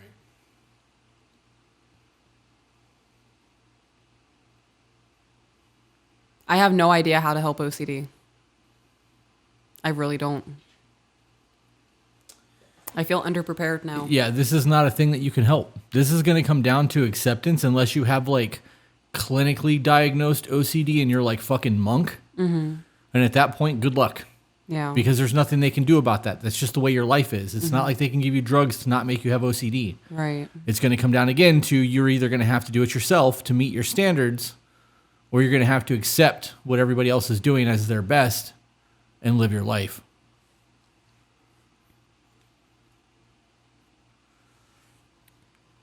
We have been doing the check-ins and we've talked about it, and I understand it's going to take time, and I do see him trying, but I can't help feeling that it's not going to keep up, and I know it's from past trauma and abuse that I've been through with my ex. So then it's not about... So it's not a him thing. It's not about your OCD then. It's about him not living up to the standard that you've set and you having fear of your past repeating itself. Right. That's not OCD. That's all shit you got to let go. Yeah. That's really all you can do is process it, understand that's not your current situation, and literally let it go and let it live in the past. Yep. If you treat your current man like your past man, he will also become your past man. Yep. That is correct.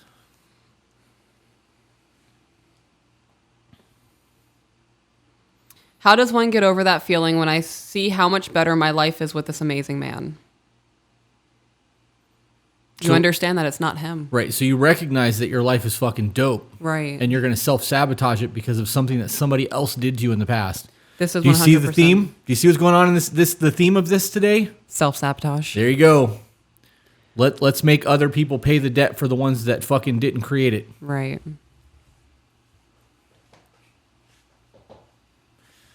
Yep. Yeah, I really don't have an answer for this one. Besides, you just have to change your perspective. Yep. This is not the man who caused that trauma. He did not do the abuse to you, so why treat him as if he did? Sideshow, other people's debt. It's today's episode. I feel like that's not a good enough answer from me. Well, you want to think about it for a minute? I can go take a pee and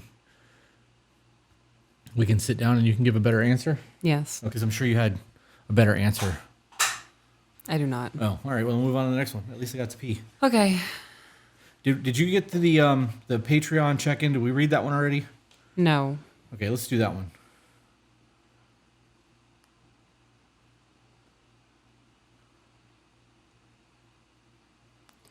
Okay. Thank you, Patreon. You asked about the check-in. Dear Peaches and Chris, I would like to start by letting you know that we don't mind if you share this on the channel. I'm going to do my best to avoid using any names, and if I do use a name, I will change it so that you don't have to work around it. I appreciate right? that. And Thank you. Makes it so easy for me. Yep. I sincerely cannot express enough gratitude for you two. I originally found you when you came across my FYP on the TikTok. Tick-toxic? Yes. Yeah. You said toxic, and my mind went. "Dee-dee-dee-dee-dee." That Britney Spears song. Yeah. From there, I started listening to the podcast through Audible. Well, I hope you're on YouTube now. Right. It didn't take me long to find your YouTube. Oh, fantastic. And I binged everything on both channels at this point. I am emailing primarily to let you know how our first check-in went. Okay. Going to compose myself. These are my favorite types of emails. Yeah. I'm excited to see how it goes. Yeah. This kind of content solidifies what we're doing. It really does. I think we've gotten 2 emails in 5 months where people were like, the check-ins didn't go well. And it's normally because the other partner fucking comes unglued. Yeah. But you can't control other people. You know what I mean? But that's a really high success rate. Right. There was that one, and then the only one that I also recall that didn't work is because he just kept shutting it down. Yeah. He wasn't invested in the check-in. Yep. To give you guys some backstory, my man and I met in high school. I love it when women say my man. Yeah. Yeah. Oh, what did you mean? My man. That's toxic possessiveness. That's how dumb y'all sound. I love it when you call me your woman or you just say woman. Yeah. Yeah, that does it for me, especially in public. Is it weird that that's become like a call sign for us when we're doing shit? What do you mean? Instead of going, babe, I'm like, woman. You're like, what? You say woman and I'm putzing around the corner. Yeah. Yes. I will never remember when you did that in the shop. Yeah. Yeah. And everyone just stopped and looked. Yeah. Yeah, that was pretty dope.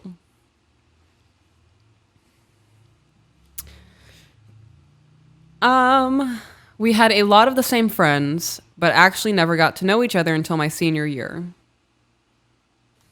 His friend was a friend of my sister's, and therefore the four of us started to spend time together. He came over to my mom's house to celebrate my 18th birthday, and that night he asked me to be his girlfriend. He is 2 years older than I am.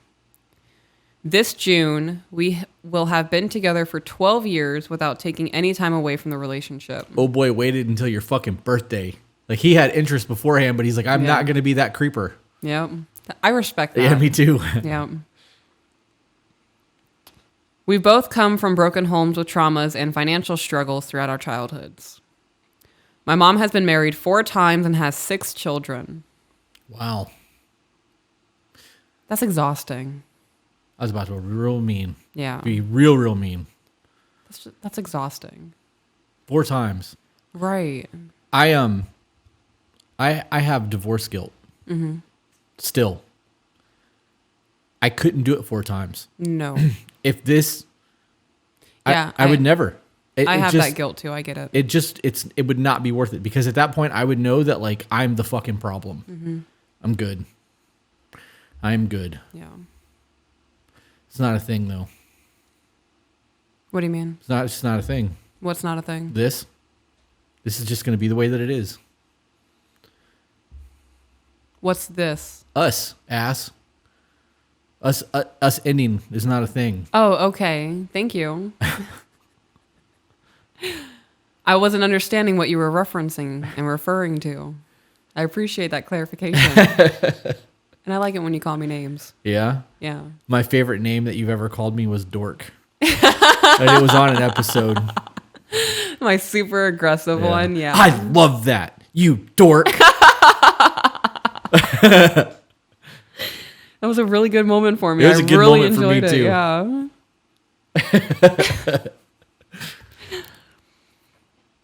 His parents were in high school. Oh, his parents were high school sweethearts, married and had 2 kids. When the marriage fell apart, it broke everyone in the household. I bet. We've both learned a lot from our parents' mistakes, and from the beginning, we have promised each other loyalty and respect. When things were new, we were always talking and staying up for hours on end, simply discussing future goals and mistakes we've learned from. Pause. That is everyone's relationship. And the start of the roommate phase for people is when that stops. When you get to the point where you know each other's stories, right? You know each other's lives, and there's nothing new and interesting to talk about, you have to find a fucking hobby and dive into that shit hard so that you have new experiences to discuss. Because even going on vacation together, though you will be close as fuck on your vacation, doesn't give you new things to discuss, because the only thing you're going to be talking about is, remember that time we were on vacation? Yeah. Yeah, of course I do. I was there. You know what I mean? Like, it's important to know that. Like, when you start feeling like you guys don't really have anything to talk about anymore, you need to start making changes in your life, or you will 100% fall into the roommate phase. Yeah. I'd also recommend doing activities that don't involve each other. Yeah. Yeah. Like your plants. Like my planting. And I'm going kayaking next Saturday with a friend. That reminds me, does she have a kayak, or do I have She to pull those does. out of storage? Okay, good. She has ones for us to use, yeah. It's good, because if I had to pull the kayaks out of storage, Right. they're buried back there. They're I know. there. I saw them. Right. They're buried. Yeah, I'm not willing to do that. Me either. If she didn't have kayaks ready to go, I wouldn't be going. But I'm excited about that because I'm going to be able to go out in the water and bask like a lizard in a kayak. I'm going to have my sun hat on. I'm going to wear something so I don't get sunburned, because I'm not going through that again. Bullfrog sunblock. I will have to get that. But then I'm going to be able to come home and tell you all about it. Yep. And it gives something to talk about. Yeah. Yep. I moved in with him year 1 into our relationship, and about 4 years later, we began renting the home that we still live in. Wow. Oh, that's so dope. Marriage was scary for both of us, but more so for him, having seen his parents go from high school sweethearts to Anemones.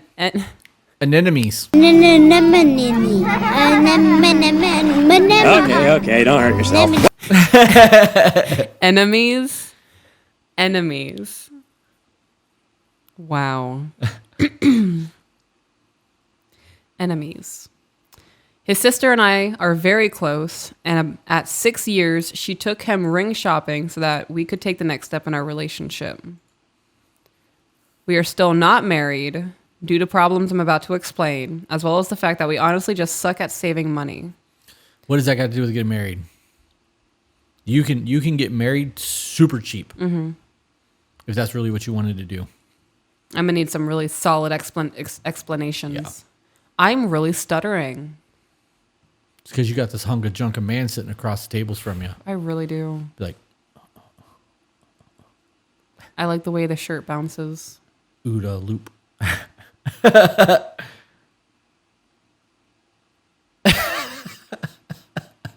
My only thought was, if I turn on Fergalicious, will you do it? I don't know the songs, but You don't know the song? I don't listen to that shit. No? I bet you've heard Fergalicious. I'm sure I've heard it at least once. You don't have to do that. How did you know? Because I know you. I love that you see me. Of course.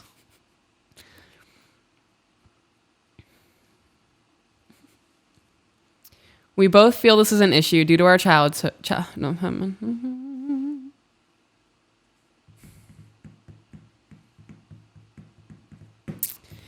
We both feel this is an issue due to our childhoods and feel like we could never have the things we wanted. We are actively working to change this behavior. Okay, so is that part of the reason you guys aren't married? Because you feel like you guys could never have the things you wanted? I mean, isn't that the whole point? Is that you're supposed to be working together to get the things that you want? Right. And if you want to be married, you're standing in your own way. Yes. Self-sabotage. Yes. It really is the theme of the day. Yep.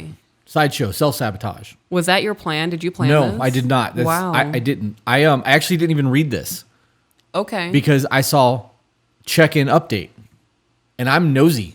All right, let's go. I want those update emails. Yes. Fast forward to about our 7th year. A friend of his was in a hard spot, and we had him move in with us while he got back on his feet. I feel this is where the struggles began. I don't ever want to have a roommate. Me either. I will to an extent, like Right, a month and a half, Yeah.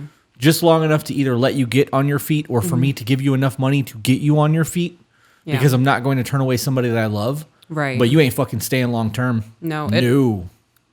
Every email we've read where they've had somebody move in for an extended period of time, it problems. always creates problems to near-end relationships. Yep, because it creates drama in the house that otherwise would not be there. Right. Drama, stresses, Yep. feeling used or underappreciated, Infidelity. mooching, It's led to a whole lot of that. too much. Yeah. Yeah. Wow.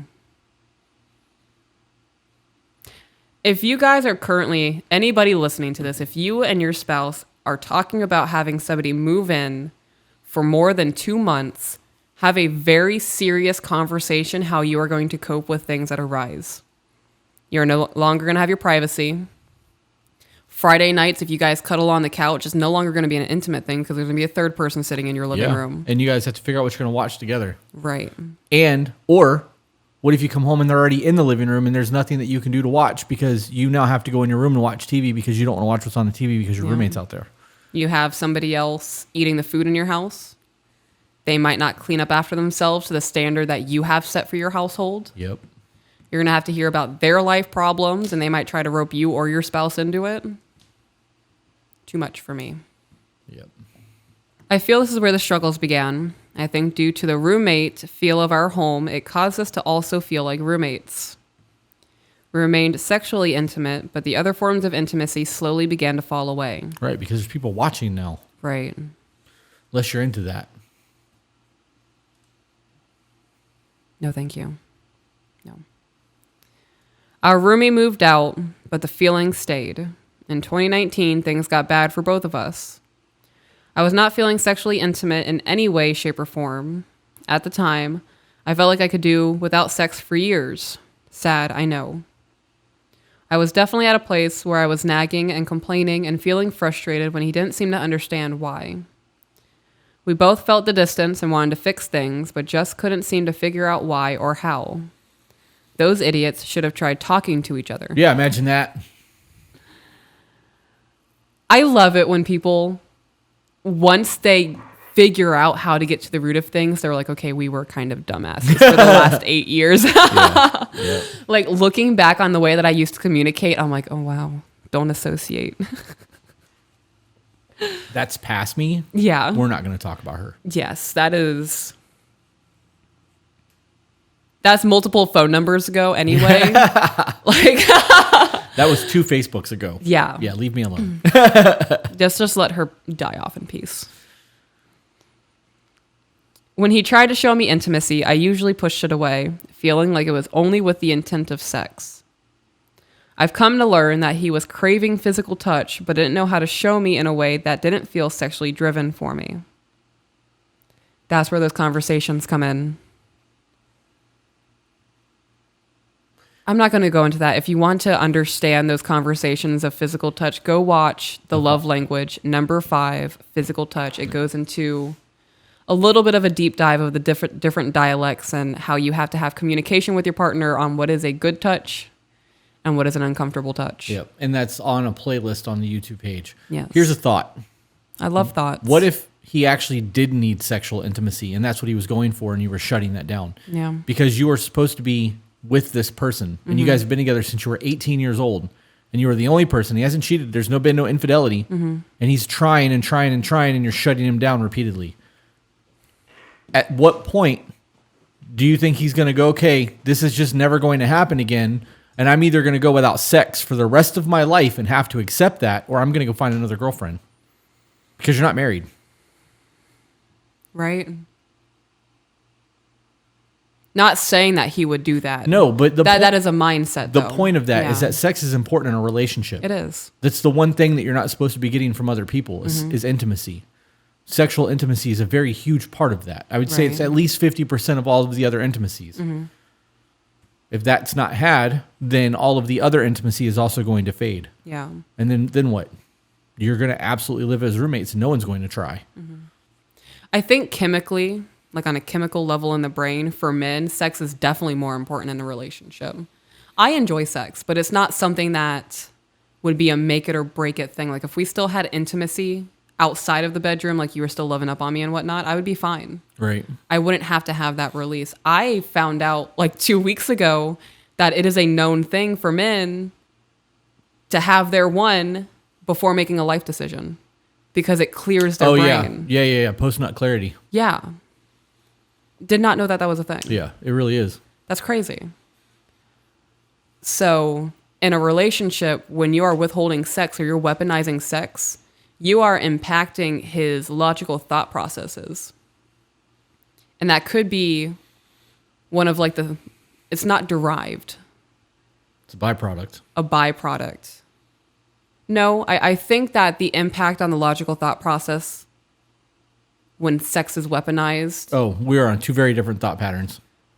So like that's the main cause and there's like a thread underneath. So anger and aggression and frustration and being short and acting like a child is from the root of having the sex weaponized and not having that thought process being able to be clear because he hasn't had his nut in 6 months. AJ, don't clip that. We can't. I actually meant to tell you this morning that balls empty and stomach full joke, belly full joke that I made on the one. I clipped it and got a ton of hate for it. Right. They removed it for a terms of violation. That's the first video that I've had removed that I've said something inappropriate on TikTok in probably 7 months. Wow. Yeah, because I used the term balls empty, belly full, and I couldn't even appeal it. It had enough people report that video that they just took the shit down. Wow. Yep. That's insane. Well, I'm sorry. It was it wasn't removed. It's still up. They removed it from the beta program, so I'm not Yeah. getting paid on it. I lost like $30 by them taking that down. I only had like 100,000 views on it, but Right. stopped using hashtags and my videos are fucking 200,000 views again. Yeah, I posted one this morning with no hashtags and it's at like 5,000. Yeah, it's so weird. We'll figure this shit out eventually and then they'll change the algorithm again. Yeah. Let's see. We both had thoughts of leaving each other, but couldn't bring ourselves to take action. This time. We did not discuss these feelings with each other at the time, and it made things harder. We were blindly trying to figure out where the problems were, and this caused us to feel like we were trying, but that the other was not. So what I got from that was they were focused on their own individual hurts within the relationship, and they were trying to work on that hurt while somebody else was working on whatever hurt they're going through, and that's where that feeling of, I'm doing everything I can, and they don't care. Yeah. That's why you have to have conversations. Right. If I can guarantee any memory that I throw at you, you're going to have a different perspective from what my memory would be. Right? Yeah. I mean, we see things differently. Right. Our perceptions are different. So with no communication and just assuming that the other person understands what you're going through is asinine. We literally do everything together. Your day plays out 1,000 times different than my day plays out. Right. And if we didn't have communications about what's going on, like for example, with what you're doing with the men's group, I know very little information about what's going on, but if you didn't tell me those little things that you're doing, I would have no clue. Right. You have to communicate. I can't remember what we were talking about. I believe it was on one of the love languages that it's very easy to focus on doing the wrong thing. Yeah. I want to say it was acts of service, where it was talking about a man who goes to work all day, comes home, cleans the house, mows the lawn, pulls things out of storage. He's doing things, but those things might not make his wife feel loved. Right. The things that would make her feel loved is him coming home from work, bringing home pizza so she doesn't have to cook, giving the kids a bath while she takes an hour for self-care. Right. In those instances, a man is doing something productive, but one of those is more geared towards the productivity of helping his wife. And I don't remember why I said any of that. The point is, don't work on the wrong things. When you communicate, it's easier to work through things. So it doesn't matter that you don't remember why it happened. You still nailed your fucking point. Yeah. That's what matters. I said something when she first said like they were both thinking about leaving each other, but it obviously didn't happen. And I was like, this time, when those things happen and they don't get resolved and the communication doesn't start flowing again and you guys don't work through that shit, eventually that will end a relationship. It will, yeah. Fast forward again to 2021. Question mark. Timelines are hard for my brain. I stumbled across Kink Talk. Uh-oh. Y'all need Jesus. I can't believe there's children on that app. Yeah. Oh, I can't believe that they're removing my videos and flagging me for inappropriate things and people are reporting my shit, but there's half-naked women or anyways. Oh, I was about to say a whole lot of shit that would absolutely got us kicked off YouTube. Yeah. I learned more about the BDSM lifestyle and went into research mode. I knew that he was missing intimacy, and so was I. Uh-oh. I know where this is going. I sent him a few TikToks. I just got massive weather alerts, and that distracted me. I apologize. I turn all that shit off. Yeah. Yeah, what am I going to do? Change the weather? Go away, cloud. No, I like to know when it's going to rain. It's Florida. 3 o'clock every day. Lately, from it has like not. May till November. Right, so we're in April. Right. And the last 3 months has probably rained 4 times. May to November. Well, now I would like to know when it rains so I can go venture outside and be one with the earth. Yeah. Yes. Okay. They're coming. The storms are coming. I know. It's just like a dual, my feet are touching the soil and Mother Nature's crying on me. It's just great. Crying on you. Got it. Could be happy tears. Sure. She could be a too. You fucker. Cut that. You have absolutely tainted. Yeah. You fucking filthy.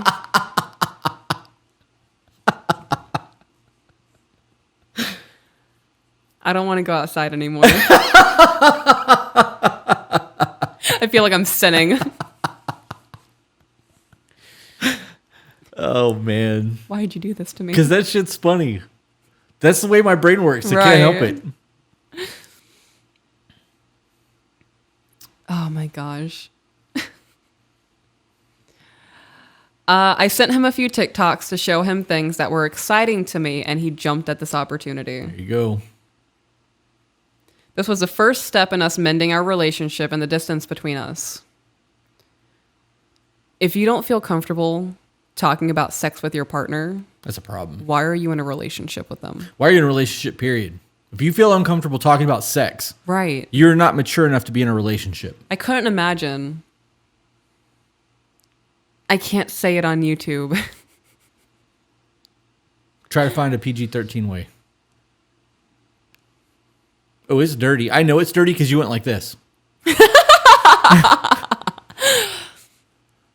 The other day, I was sitting at my desk and I was working on whatever I was working on. You were standing by the trash can. You're in the kitchen doing whatever you're doing. And I was like, hey, babe. I couldn't imagine not being able to just say what I want with you. Yeah, that was very cryptic, and it took me a minute to realize what you were saying. Yeah. And I absolutely remember that moment now.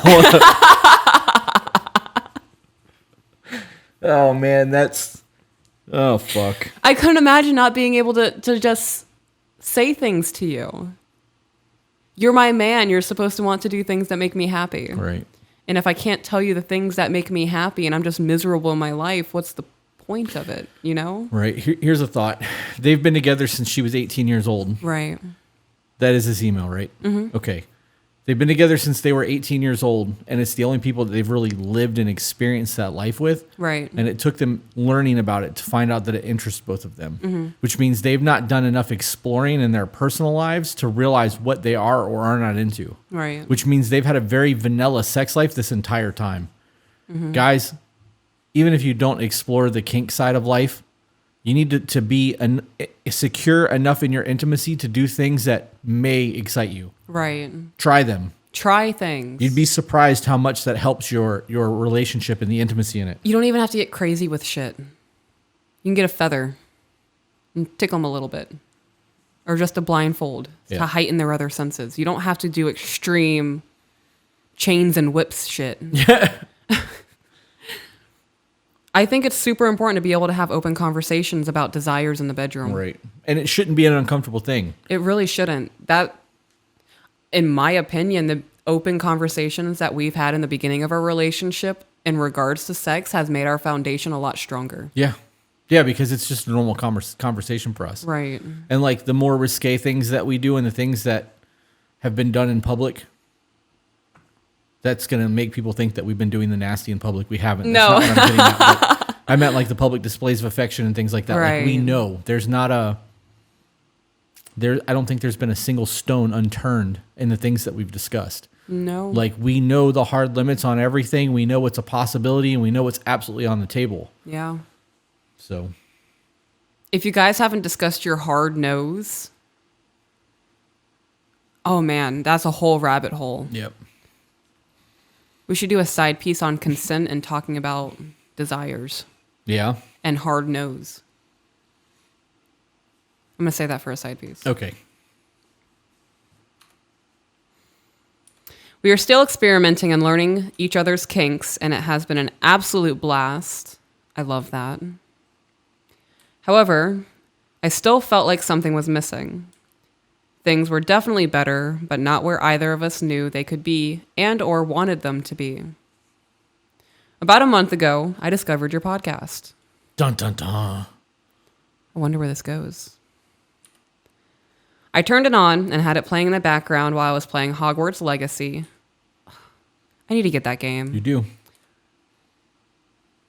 He came into the room and sat with me and listened. The very next day, he began listening to you guys while he was at work. Love that. I like the initiative. Yep. He drives trucks locally and has a lot of time to listen while making runs. This simple act of him listening to something like this has said more to me than any words at the time. It's because it's an action. What are you thinking? The amount of people, my brain doesn't work like normal people's brains, right?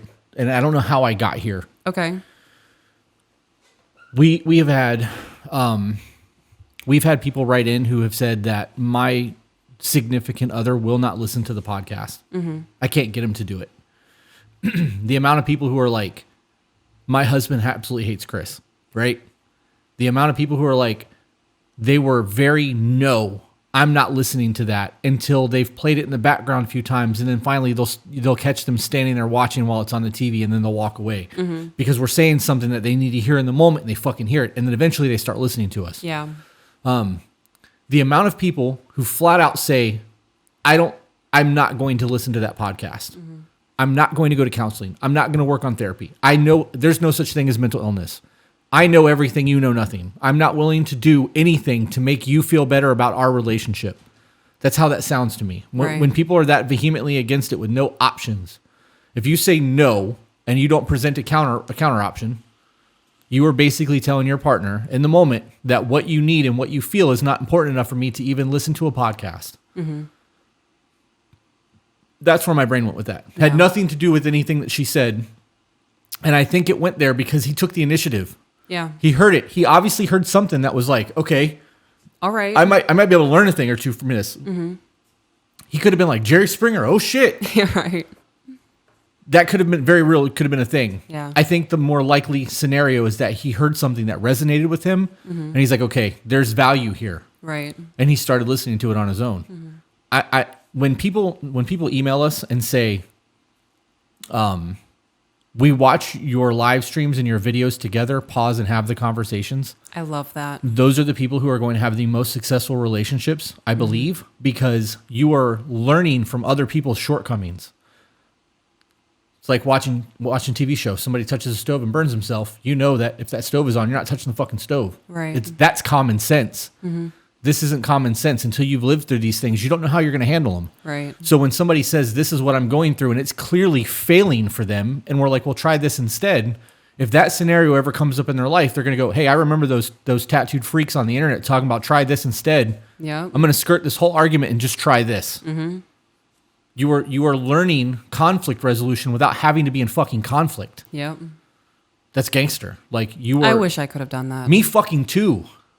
I would have loved to have avoided all the conflict in my life and just be able to solve shit. You know, people read self-help books because they need it, right? Like they're like, okay, I'm 35 or 40 or 20 or however old they are when they start reading those books, and they go, what I'm doing in life is not fucking working. Yeah. Nobody gave me advice for this. I don't have the guidance. I don't know what to fucking do, and I don't have anyone to ask. And then they start doing the research and start fixing themselves. And then they have that knowledge and they can share it with people. We did the research. We're still doing the research, and all we're doing is sharing what we're learning with the masses. Yep. Some of this is our original thought. A lot of it is shit that we've read, and we're just regurgitating it. But we did the work for you. So if we can tell you a simple story and it sticks with you, you don't have to do the self-help books. You're getting that help before you need the help. We're a self-help podcast. Yeah. So We are personal growth, personal development. An amalgamation of everything that's we've put together into one localized area for you. Yep. Centralized area. Yep. Centralized. Striving for personal excellence. Always. Yep. Every day. So he's an on-the-road trucker. On-the-road trucker. Listening to the podcast. Your guys' open communication has helped both of us to see that it's okay to talk about the things that bother us, and that can be done without conflict. Yes, it can. I'm almost in tears with joy at the closeness we are feeling, and it's truly thanks to both of you. The intimacy is back in our lives in every aspect. I have been going through a period of depression. I had been going through a period of depression not too long ago, and this amazing man of mine stepped right up and carried the household while I pieced myself back together. I am so blessed, and I don't know that I could have recognized or appreciated his efforts if we hadn't found you two. We were watching one of your live streams the other night, and I decided to approach our first check-in. Oh, so you did that while watching the live stream. Oh, I don't know. We were watching one of your live streams the other night, and I decided to approach our first check-in. I was going off of memory, and so I know we didn't hit all of the questions, but it was a great first check-in. The questions that we asked each other were 1, how am I doing as your husband or wife? 2, how is our sex life? And 3, how am I doing to meet your emotional needs? Oh, I shouldn't have said and 3 because there's a 4. Yeah, before you do that, for you guys who want to know about the check-ins, you can see the little tag up here in the video. Click it and open that video. It's a very good description of how to do it. Yeah. And it even has the questions there. And if you want a PDF of the questions, tobebetter.co, click on downloads. The recommended book reading list that we have is on there, as well as the check-ins in a document to make it super easy. And 4, what is something that I could improve on? Each of these questions led to a very long, open dialogue. We actually had a hard time trying to think of things for each other to improve on. We started by scaling 1 to 10 and then elaborated on why we chose the numbers we did. The check-in also led to us having self-accountability and listing the things that we wanted to improve on in ourselves. We had positive praises for each other throughout the entire conversation, and I told him that he is a good man. He reciprocated and told me that I am a good woman. Ooh, why am I getting emotional? Oh my God, you're getting emotional.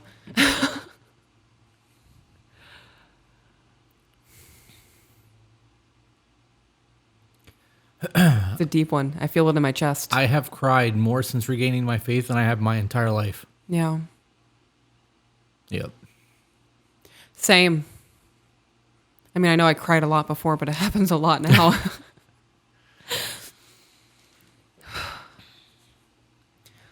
Oh God, fuck. I'm probably going to start crying. I strive very hard to be a good woman. And in that good woman, for me, part of that definition is being a good wife and a good mom. I also strive to just be a pleasant person when I'm out in public.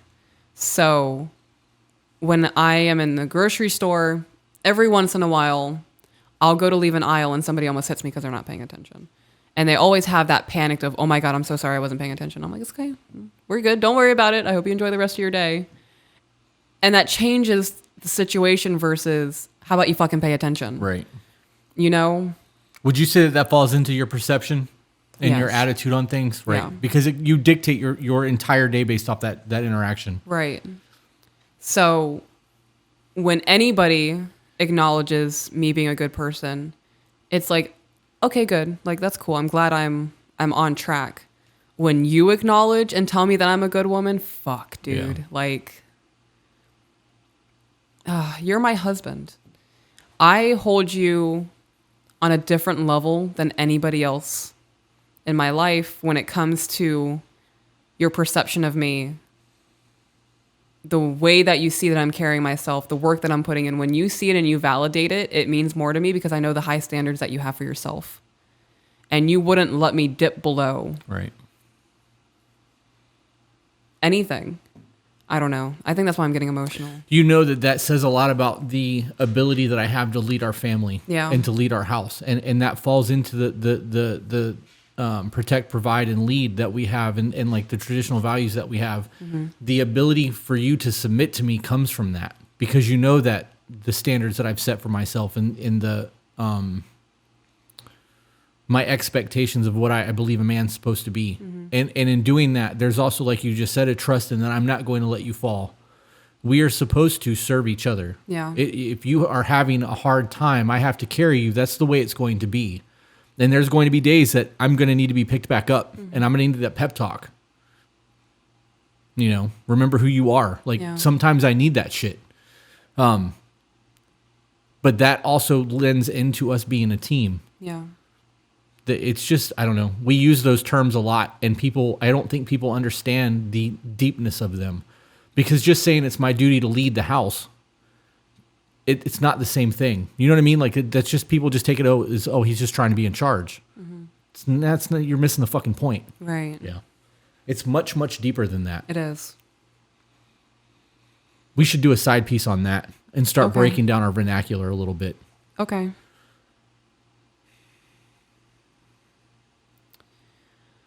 I realized in that moment that my self-worth, that's so hard for me.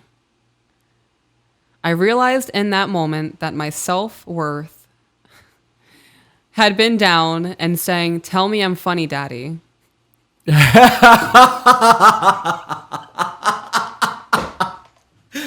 Oh, man. Yeah. You have definitely been watching our content. Right. Fuck. Peaches, this is now a joke in our household, and I thank you for it.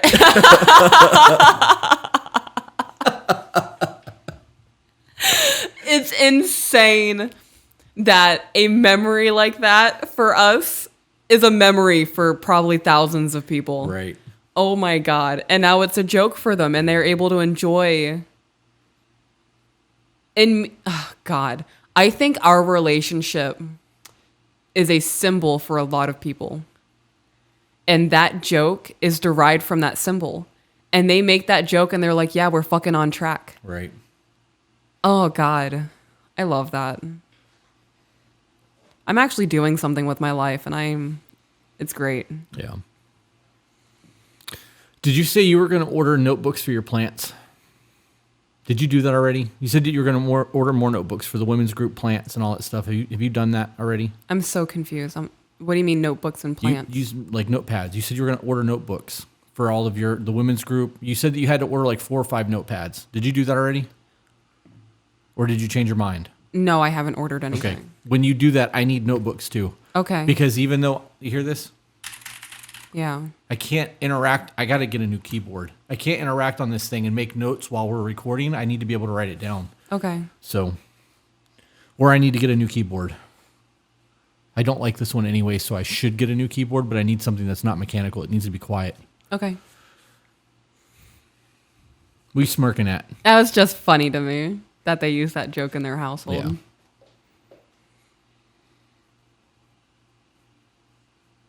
I really have always wanted to be a comedian. Like, I used to write stand-up. I know I've said that before. I used to practice that shit in my mirror when I was 12. Well, yesterday somebody told you you were you were their favorite comedian. That's crazy. Yeah. Should I try to do stand-up in like a local spot here? You do it on the podcast. 5 minutes of funny with Peaches. 5 minutes of fuckery with Peaches. Oh my God. If you guys want that, leave a comment.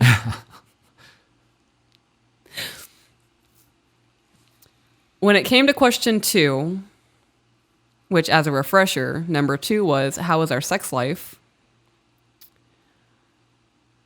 We both laughed and said 12 out of 10. But of course, after some conversation, and we were able to think about something for the other end to work on. That's important. For both of us, it boils down to confidence. Mm-hmm. I learned that I need to work on initiating. I've grown to take for granted that he is usually, if not always, the one who initiates. This is why his confidence has fallen. Mm-hmm. That's a very real thing. So let me ask you a question. Okay. Oh, God.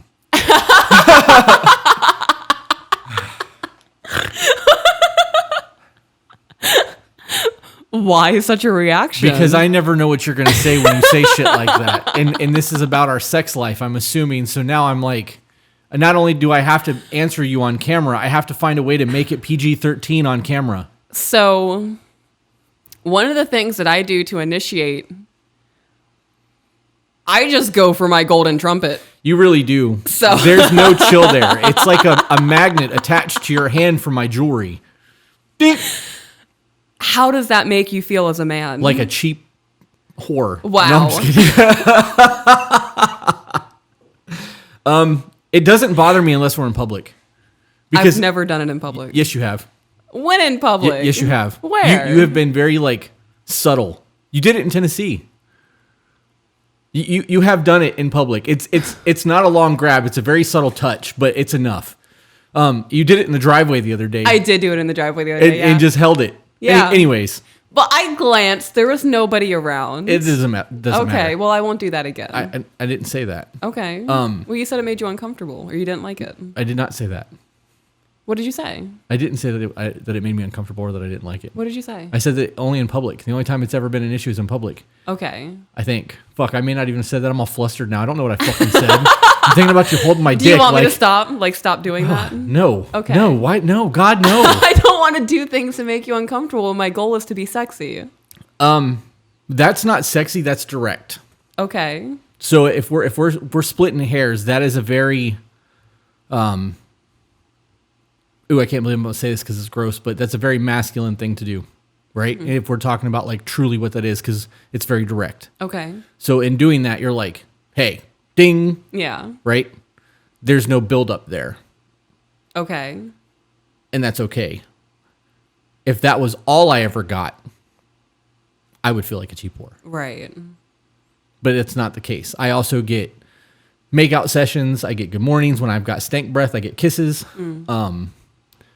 There's lots of little things that you do throughout the day that creates a buildup. But we've also made a game out of that. Like, I know when you're going to go for it, and I can block and shift and grab your hand and put it behind your back. Like, I don't know. I got to be honest, I've never once thought about it. No. Never put any thought to that. Other than if I'm going to allow you to do it or not. Okay. It's unpopular opinion. We're married. Right. I have a duty to you. Yeah. You have a duty to me. So in the event that we were ever to go 2 weeks without playtime and you were to engage and I didn't want to, I would still do it because I have a duty to you. We have not once ever gotten to the point where we have ever made it 2 weeks. I've never gotten to a point where I feel like it's a duty or that I don't want to. And I think that the intimacy that we have and the constant playing around and the touches and the grabs and the kisses and the dancing in the kitchen and all of the things that we do that keeps our intimacy alive, I couldn't imagine not having the life that we have. Right. So I also don't think that I ever have to worry about doing my duty as a husband in that aspect or you having to do that duty as my wife because we have non-sexual intimacy constantly. I hate this fucking computer so much. I don't know why it does that. I think the mouse keeps disconnecting. What? Nothing. I just had another question for you. But Go you're ahead. going to keep going. Go ahead. So there are times when we lay down at night that I roll over and I start doing cute little things to see if you're in the mood. I view that as me initiating. It absolutely is. So I love that shit. what does that do for your confidence? A lot. Like if I were not to do that, how would that fuck with you? It would absolutely deteriorate my confidence. If it got to the point where I didn't think that you enjoyed our sex in any way, shape, or form, it would literally just be about the end result for me, and our sessions would change completely. Yeah. Because I wouldn't be doing it for you. I'd be doing it for me at that point. You doing that, initiating, and the cute little things like that makes me feel like I'm desired. Mm-hmm. And knowing that I'm desired makes me want to,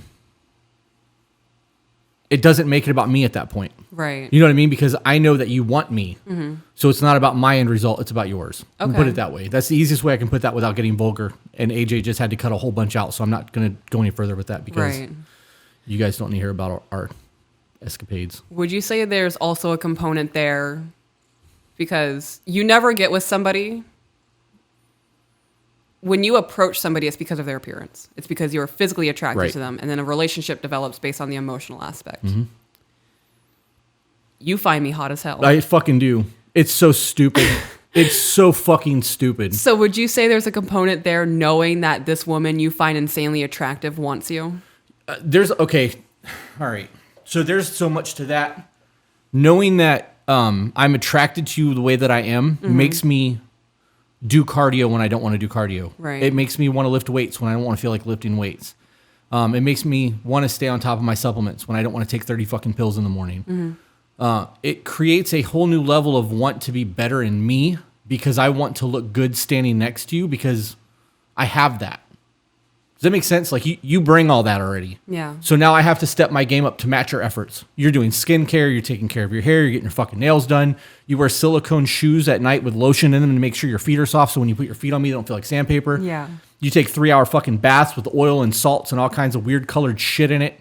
Like you take care of yourself. Are you doing it for me? No, you're doing it because you enjoy doing that shit. You've always done that. Mm-hmm. When you get dressed and you do your hair the way I like your hair done and you wear the outfits I like you to wear and you do your makeup, I view that as for me. Mm-hmm. So for me to not match that effort to make sure that I'm living the best that I can live so that you have the same in return is a shortcoming on my behalf. Right? Okay. Okay. So, I don't remember your original question. Is it a component knowing that this woman that you find insanely attractive is attracted to you, like Right. wants Okay. you, desires you? Right. Is that a component for your confidence? Yes, it is. So I do all of that to match that for you, right? If I didn't view you that way, if I wasn't insanely attracted to you and didn't think that you were a 10 and I thought you were like a 4, I would get fat, double chin, eat Cheetos, playing video games, fucking sandwich from yesterday stuck in my beard. I probably wouldn't shower as often as I do. I would let myself go because I'm not trying to meet your standards. I'm not trying to reach that desire. Therefore, my confidence and self-esteem would crash. Right. So there is an aspect there subconsciously for me, knowing that I view you the way that I do, therefore I got to do me. And the more I do me, the more confident I get. Okay. So like if I'm like 222, 223 right now, right? I'm happiest about 210 and muscular. You and I have to lose about the same amount of weight to get back to our goals. Right. I know that at like 240, 250, if I'm powerlifting, I'm still pretty hulky. I just carry a little bit more around the waist than I want to. When I'm at that point, unless I'm stupid strong, I am fucking depressed. Right. Because my nutrition's off, the nutrients that I'm coming, not just my food. When I said nutrition, I meant my food, like what I'm eating, but like my actual nutrition in my body's not right. Right. I'm not taking enough fiber, so my gut health is fucked up. It's messing with my brain. I'm probably eating fast food, so I'm eating food-like products instead of real dinners. That affects my confidence. If I don't feel comfortable taking my shirt off, that's a problem for me. Right. So knowing that I view you the way that I view you, yes, it does a lot for my confidence, especially when you're into me. Because like right now, I'm like 10 to 15 pounds overweight, and I take my shirt off, and you're like, you know, or like you touch my back, and you're like, your back is so fucking big, blah blah blah blah blah. Like that makes me feel good, but it also lets me know, like, because while you're doing it, I'm like, I really need to lose that 10 or 15 pounds. I need to get on my shit because what if she doesn't feel that way about me tomorrow? You know what I mean? Your attraction to me and the way that you do things and my attraction to you does 100% affect my self-confidence. Okay. Yeah. So, ladies, your man is with you because he's clearly attracted to you. Give him the validation that you still want him. Right. Take care of yourself for your partner. Yes.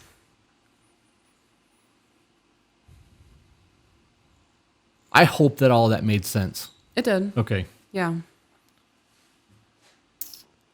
When he doesn't initiate, I allow that intimate feeling to pass. Huge fail on my part. I've never gone to seek diagnosis on my mental illness, but I too can be overstimulated. Everyone can. Sometimes the simple act of him touching my feet makes me want to scream, but I've learned to tune into my login brain. You mean logic? Yeah, I'm sure that's what she meant. Probably autocorrected. Tune into my logic brain and ask myself why. By doing this, I am getting better at expressing my needs in a respectful and patient way. All in all, our first check-in lasted around 2 hours, and we both felt like we were able to get even closer to one another. You know that that's standard. Yeah, if your first check-in is 10 to 15 minutes, you did it wrong. Yeah. Yeah, they're 2 to 4 hours almost every single time. We had one couple who did like 6 hours. Yeah. It was an all-day affair. Yeah. Yeah. We have recommended your podcast and YouTube channel to literally everyone in our lives. I hope they listen and hear the message like we and so many others have. Okay. I'm going to pause you because this is where I'm going to plug Patreon and the Discord and everything else, because that is the most effective way to help us grow the channel is by sharing our content. What she's doing by passing this information on to everybody and getting them engaged in what we're doing is growing the channel. We have a Patreon, which has a Discord attached to it. So if you want to support us further or you want extra content, go to Discord. We have, go to Patreon. Patreon.com/to-be-better. There's a link in the bio or the description of this video. We have multiple tiers there. I'm not going to get into that. You can look that up. But the most popular is the $15 tier. It gives you exclusive content, weekly live streams that is a Q&A with the two of us, and the Discord. Getting into the Discord, there's a community there of almost 600 people currently. And we are active in there. That's where the men and women's groups is. It's just a whole community based off of people who are doing the work to become better and everything in their life. It's not just relationship shit. If you don't want to do that, the second best way to do that to support us is by giving us super chats. You can do that on any video on YouTube. I don't know, guys. We really appreciate you guys. Thinking about all the multiplying and the things that I talked about earlier in this video. We hit 52,000 subscribers in 5 months on YouTube. We did. That's insane. Like when you really think about it, most people don't get that kind of growth in a year. Mm-hmm. Like most people get 1,000, 2,000 in a year. Our community is multiplying. What you guys are doing, sharing the content, joining Patreon, joining Discord, engaging with us outside of just the podcast is doing a lot in terms of our growth, in terms of our personal growth and development, as well as yours. Just check out Patreon. It's worth it. Even if you just go over there and look around, you can't see any of the content that we've released over there because it's all private, because it's for people who pay for the service. But there is a weekly video that goes up. We've had talks about our faith on there. We've had mental breakdowns on there. We've had conversations where we've actually had disagreements that have been resolved on camera on Patreon. Yeah. And then obviously the community there that we've talked about on Discord a lot today. I don't need to beat that horse anymore. You guys already know that it's there. So share the content. Put it in the hands of people that can benefit from it. I have to go check something real quick. Okie dokie. It's for the kids. Oh. You want to continue with your plug? Nope, that was it. Okie dokie. I will say we also have the YouTube reaction channel. Mm-hmm. So tobebettercom/@tobebetterreacts. If you're already on our YouTube channel, it's underneath of the followers. The following. I don't know. There's a link. There's a way to get to it on YouTube without actually having to leave our page. I don't remember where it is. It's kind of irrelevant, I guess. But we're going to be doing stupid shit on there. Doing reaction videos to things that is relevant in news or whatever. Just something that's not emails. Yep. So that we can continue to enjoy the things that we're doing here. Maybe talk about photography or talk about whatever. Books. Whatever fancies us. Movies. Your gardening. Hypothetical situations. Yeah. Zombie apocalypses. Mm-hmm. Yep. What happens if Yellowstone explodes? We're fucked. Right. Oh, yeah. The entire Earth. The entire Earth will suffer if that happens. I have watched videos. Okay, no, we need to save that conversation. Yeah, save it. I can go so far into that. I spent 3 days researching. Yeah. Yeah. My prepper mind, if we start doing those what if scenarios, one of these rooms will be loaded with food and ammo. It will be a very bad time for me. For a very long time, I wanted to move to Montana, but knowing that it's so close to the Yellowstone caldera, it won't matter. I'm good. It won't matter where you live. You could be in Japan. If that thing erupts, it will affect the globe. Right, but not as much as immediate areas. No, you just starve to death instead. You ready to keep going? Yes. Okay. I hope they listen and hear the message like we and so many others have. We are both subscribed to your YouTube channels and listen to your podcast through Spotify and Audible. I love it when people are across multiple platforms. Me too. It used to be whenever somebody would mention the streaming platforms for Audible or Spotify, I would always direct them to YouTube. Yeah. But we finally got monetized. So if they're listening on all three, we're not missing anything now. Mm-hmm. It's multiplying. Peaches, when you made the TikTok about the laundry, it was extremely eye-opening. That's still one of my favorite TikToks that I've made. And I still get shit on that TikTok. Are you fucking serious? Yeah. The one where you said that one day I'm not going to be here for you to do that? You get people shit on you for that? Yes. There's a TikTok, if you guys aren't aware. My TikTok is inked_goddess13. No, it's not. No, it is not. Oh my God. My TikTok is to be better peaches. Right. Number 2, be better peaches. I created a TikTok in the infancy of that account. And I was talking about how I don't understand why women nag and nitpick over men missing the hamper when they throw their clothes over there. Mm-hmm. And I said, one day you're not going to be here for me to do that. Right. One day I'm literally just going to be do laundry for myself. The kids are going to be grown. You're going to pass away and I'm going to be all by myself. And that, it makes me emotional every time I think about it. So in those moments, I really cherish it. Picking up your socks and doing your laundry. And every time I'm laying your shirts out on the bed, I make sure I flatten them because I know wrinkles are a thing for you. Yeah. And I'm these are going to not be warm by the time I hang them up. So I really need to make sure I lay them down straight. And in those moments, I really think about I do this for him and he appreciates it. Yeah. And at the end of his life, he's going to know I did everything I did because I love him.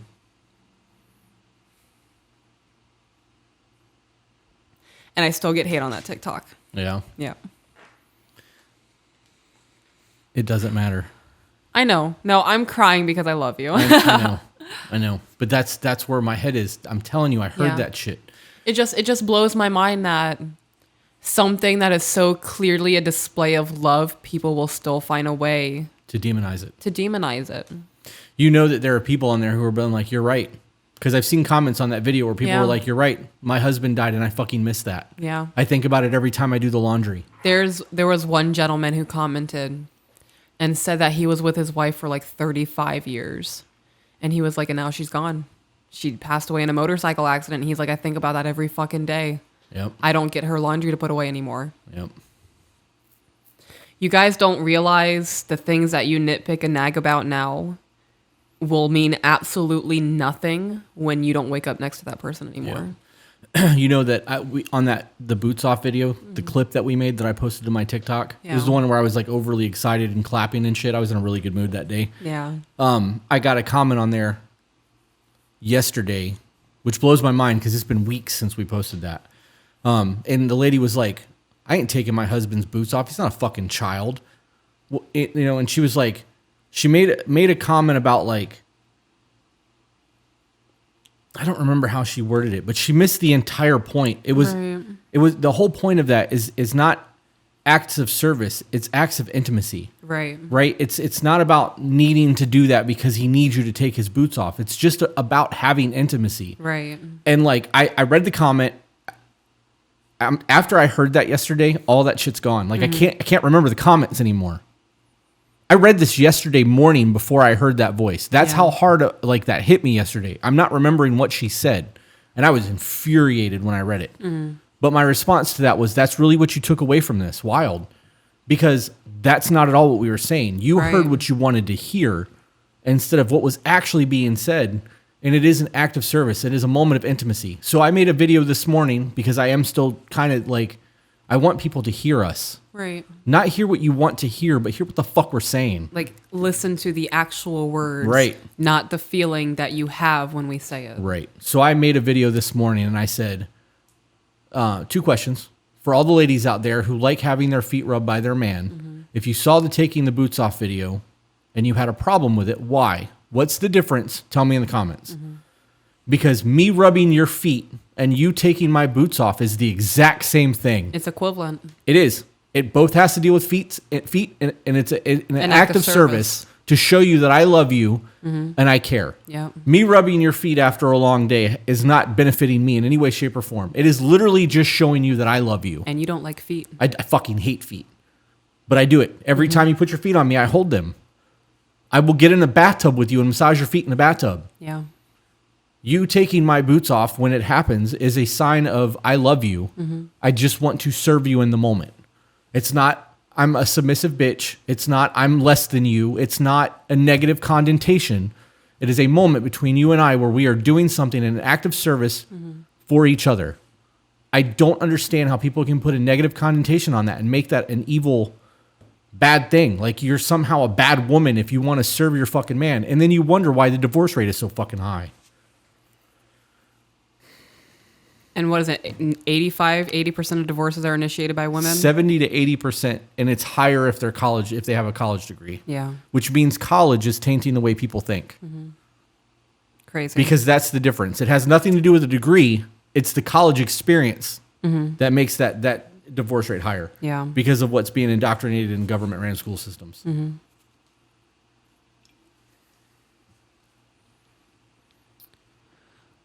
It was extremely eye-opening.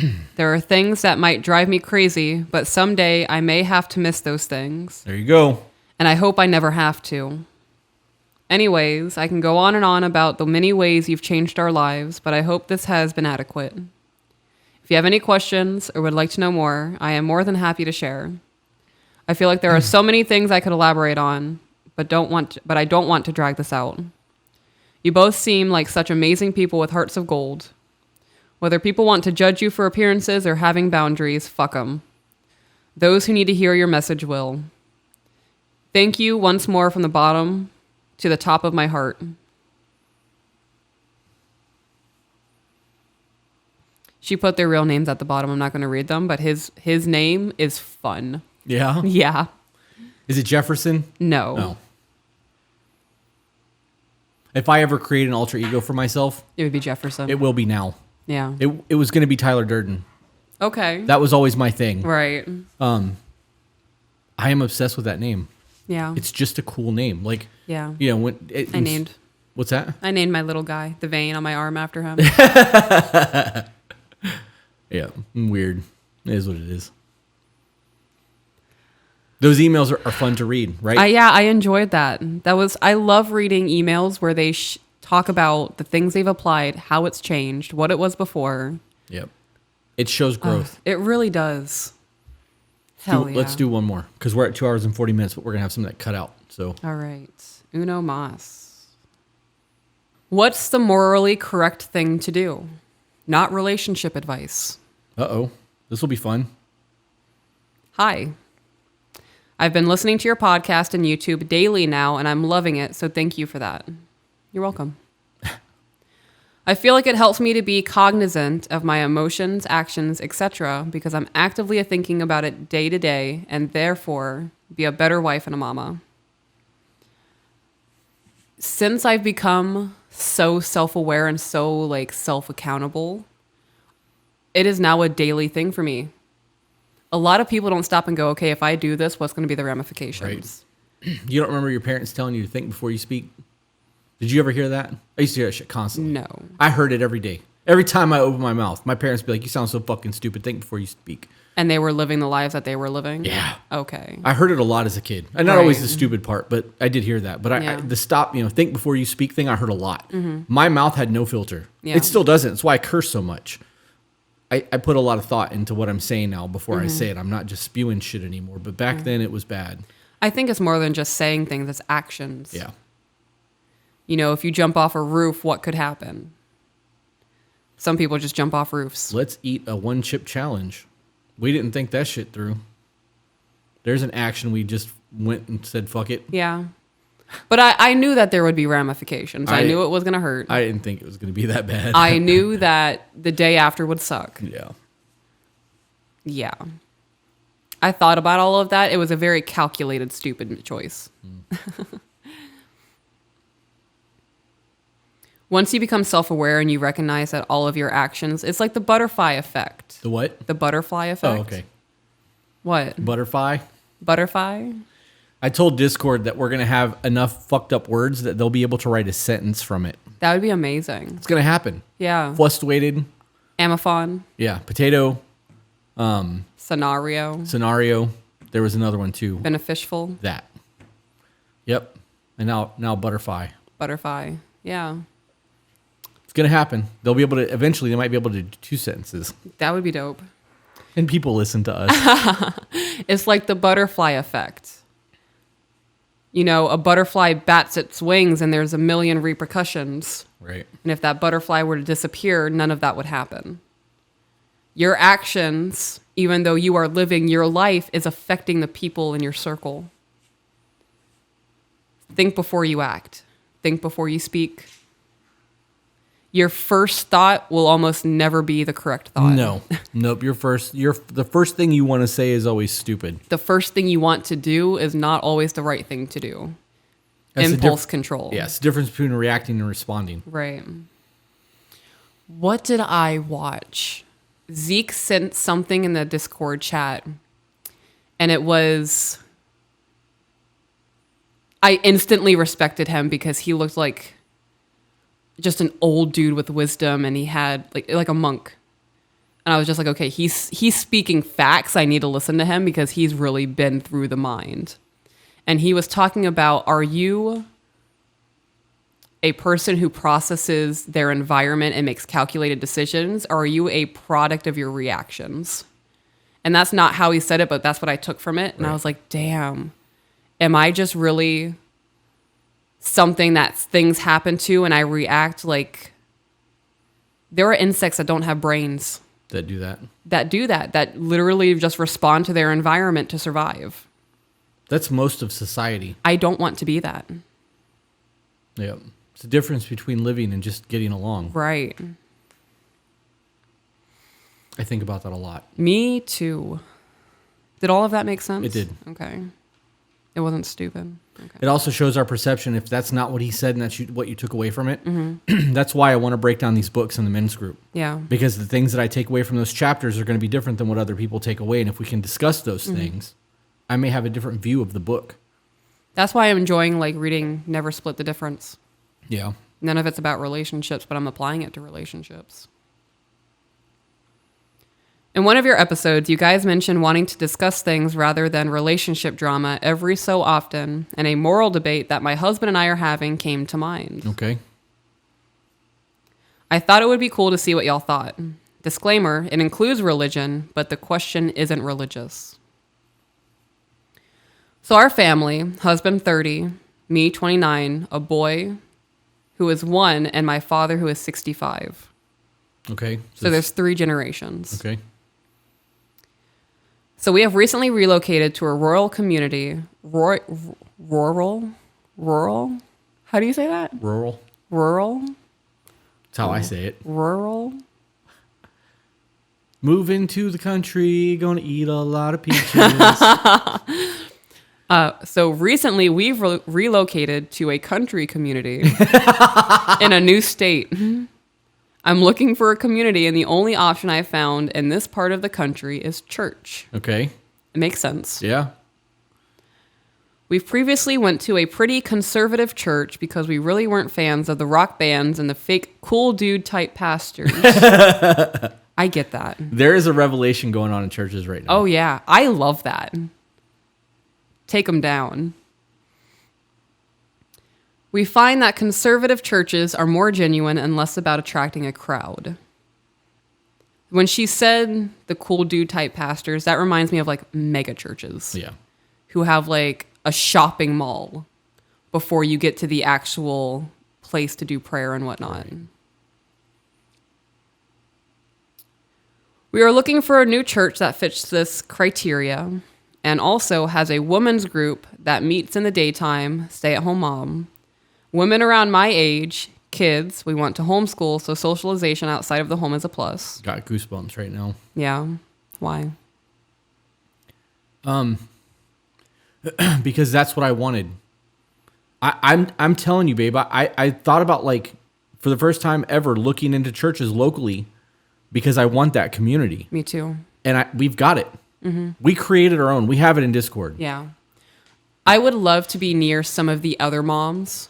Right. Like that would be amazing to be able to have like a Sunday meetup where all the kids can get together and we can work on preserving shit or life skills that we can teach the kids or whatever. I think about that shit all the time. Yeah. I think about it a lot with my sister and her kids and our kids because I feel like the social interaction that our kids get with my sister's kids when we're up there because of the age difference is super good because they have a variety of age of children there, so they all play together. Right. So the oldest one's a little immature and the youngest one's a lot more mature than he should be, right? But I think it's good for the kids, and it's a family social interaction. Right. I don't know. I really want to rent a house in Tennessee. I don't want to move there. I don't want to get rid of this. We've built so much in this house now that like the idea of having to relocate all this is daunting. Right. But to rent a house and just furnish it up there and go up there when we're ready and come back when we're not, like, I don't know. Yeah. I don't know. If we had that here, AJ's got a bunch of kids.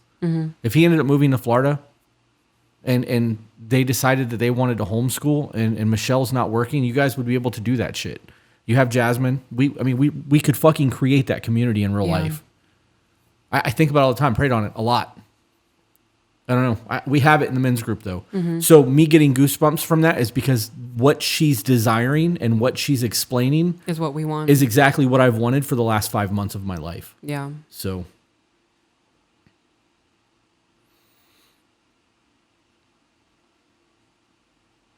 What's with the moment of silence? Because I have to understand when you use I statements, you mean us. I always mean us. I know. I need to remind myself. Remind me instead. If that bothers you, remind me instead. Okay. When I say us or we. I did. Did you? I did. While we were talking? Right. I said it's what we've wanted. Oh. And you went on to say it's what I've wanted. Okay. You need to just correct me when I say it. Okay. I'm not going to take offense to it. We've talked about this. I've told you over and over again that you are my biggest priority in life. So when I say I mean us. Right. But if the terminology is vague or it bothers you, I need to be corrected in the moment, or that habit's not going to get broken. Okay. It's just all there is to that. So. Okay. I'm trying not to be emotional. Why? Because it's not a logical thing to get emotional about because we have had conversations about it. Yeah. So I'm trying to keep myself in check. You mean not emotionally react to that? Right. Okay. Like I could feel myself starting to want to cry, but it's not something to fucking cry about. Yeah. So that is my, I don't know, it's an emotional trigger, I suppose. Okay. I do correct myself for once in a while when I hear. I did while we were walking the other day. Right. Because I do know that it bothers you. It's very hard for me to separate us into an us thing because it doesn't feel like an us thing. What do you mean? Fuck, this is gonna be really hard to explain. Okay, so the simplest way to describe it is I'm the final decision maker and I'm your home, right? Those are both things that you have said. Right. Every decision that I make impacts our family. I feel like I'm so far away from this. Can you hear me okay? Yeah. Okay. Every decision that I make impacts our family, positive or negative. So when I say things like in that scenario, talking about the church group, that was a me thing. It's something that I want. I need that camaraderie with other men. So in that moment, I was actually speaking about me. But when I say things about things that should be a we thing or an us thing, and I say it's because I have to process all of the good and bad, weigh every decision because I know that the decision is mine to make. And it makes it a more solo feeling engagement. Does that make sense? But it's not me. It's us. Because I can't just do what I want to do without weighing in the fact that we have 2 children and I have a wife that I have to make sure is always taken care of no matter what. Which means I need to change my perspective because even though I do take everything that you say as a grain of salt, I do not allow your decisions or your opinions to change my mind, but I do let your opinions sway my thought process. But what I mean by that is when we have a discussion, because I'm thinking about doing something, I will weigh your opinion, and that will go into my decision-making process. Once I've made my decision, because I am the decision maker, you've given me that authority in our home, and my mind has been made. You're not going to change my mind because I've already done all the weighing. This is my decision. We are moving forward with this. I'm not going to change my mind. If I did that, and I might be wrong, I feel like if I did that, and every time you came to me with another problem or you came to me with a different thing and you wanted me to change my mind and I flip-flopped every time I made a decision and I went back on my heels, instead of standing firm in what I believe in, you would look at me as less of a leader and less of a man. Right. Because I'm not capable of leading or making decisions. Is that a fair assessment? Okay. So knowing all of that, when I should be saying I or we or us, and I say all of that is why I statement. Because I know that at the end of the day, the decision is mine to make. And if I fuck up, it's my fuck up. It's not yours. I will work on the us thing. I know that it bothers you, which is why when I catch myself doing it, I do correct it. You are going to have to catch me in the moment. It's because I don't realize it's happening all the time. Right. So, and in scenarios like we were just having, that I statement was a me statement. That wasn't about you. It was about me wanting a community of men who have like-minded goals and faith. Right. So I know that you want the same thing, which is why you want the women's group. But no, just in the moment of her talking about how she wants to have connection with her family and other people and through the church, you and I both agree that we both want that. Right. So. But it's different. Our wants are different in that. Right. But in that particular instance, when we were talking about that. We. Okay. I apologize. I do want to make sure that I am not excluding you from those moments because we have had those talks. Right. We've had those talks in depth. So much so that my mom is actually looking for churches around here that may vibe for our standpoints so that we could talk about them and possibly go check them out. But even that, like, I'm not making a decision on our church until I talk to you about it first. Right. It is a we. It very much is a we thing. We have a lot of the same goals. We don't always agree on everything. But I will try to do better in that. I don't want you to feel less important. Does that make sense? Mm-hmm. Okay. I appreciate that. Communication's hard. Yeah. It is not easy. We went to 5 prospective churches, and they either had an aging population with 0 children or women, or they had a loud service. The loud ones make me super anxious, and it's just not a good experience. I wonder what she means by loud.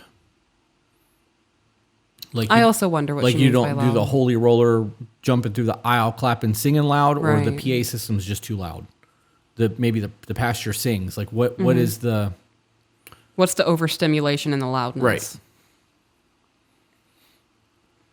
Anyways, we found a church that checks most of our boxes, except they are Mennonite. Okay, so they're like Amish people. Did I say that right? Mennonite? Mennonites. The only problem with that is the men and the women sit on different sides of the church, and the women wear bonnets in public, both of which we aren't willing to do. Okay. Every other aspect of the religion we align with. My husband thinks it's wrong to go there. I think it's a really good fit. Okay. So, okay, I can see the issue now is that he doesn't want to go and she does. Right. Okay. So my question is, specifically for the bonnets, is that like a requirement? You could go to a Mennonite church and not do that. That's for the people Okay. who are deep in that faith. Right. And it may eventually over time make you change that. Mm-hmm. But the people who live as Mennonites live that way. It's almost identical to Amish. There are differences, but they live like Amish people do. Right. So I don't know what the issue is. I don't want to Okay. start making assessments and judgments until I don't see the issue here. I don't see it either. If they are open to accepting your family with no judgments, like they're welcoming, like come join us, we would love to have you here. Right. I really don't see why there would be an issue. Right. The only issue with what they've said so far that I would have would be you guys sitting Can't sit separate. together. Right. But if you're new to that church, I can't imagine that they would enforce that. I don't know though. I've never been to a Mennonite church. Right. I know that if I went anywhere and they were Mm-hmm. like, you can't sit next to your wife, I'd be like, and you can't make us not. Right. We're going to stand in the back. Yeah. Or I'm leaving. Yeah. My thoughts. They are really nice people. They have a huge women's group and a kids' play date every single Tuesday. How cool would that be? Yeah, that's pretty dope. Mm-hmm. Especially if you're homeschooling. They are quiet and calm, and we have similar lifestyles. We have a hobby farm and are homeschooling, home birth, etc. My idea is that we could just meet with the pastor and his wife. My husband can present our perspective and see what they say. What if they don't mind us sitting together and want us? I mean, there's really no hurt in asking. Right. I see nothing wrong with Right. that. Okay. And if they're like, yeah, go ahead, we're not going to enforce that. You know, we do this because it's part of Right.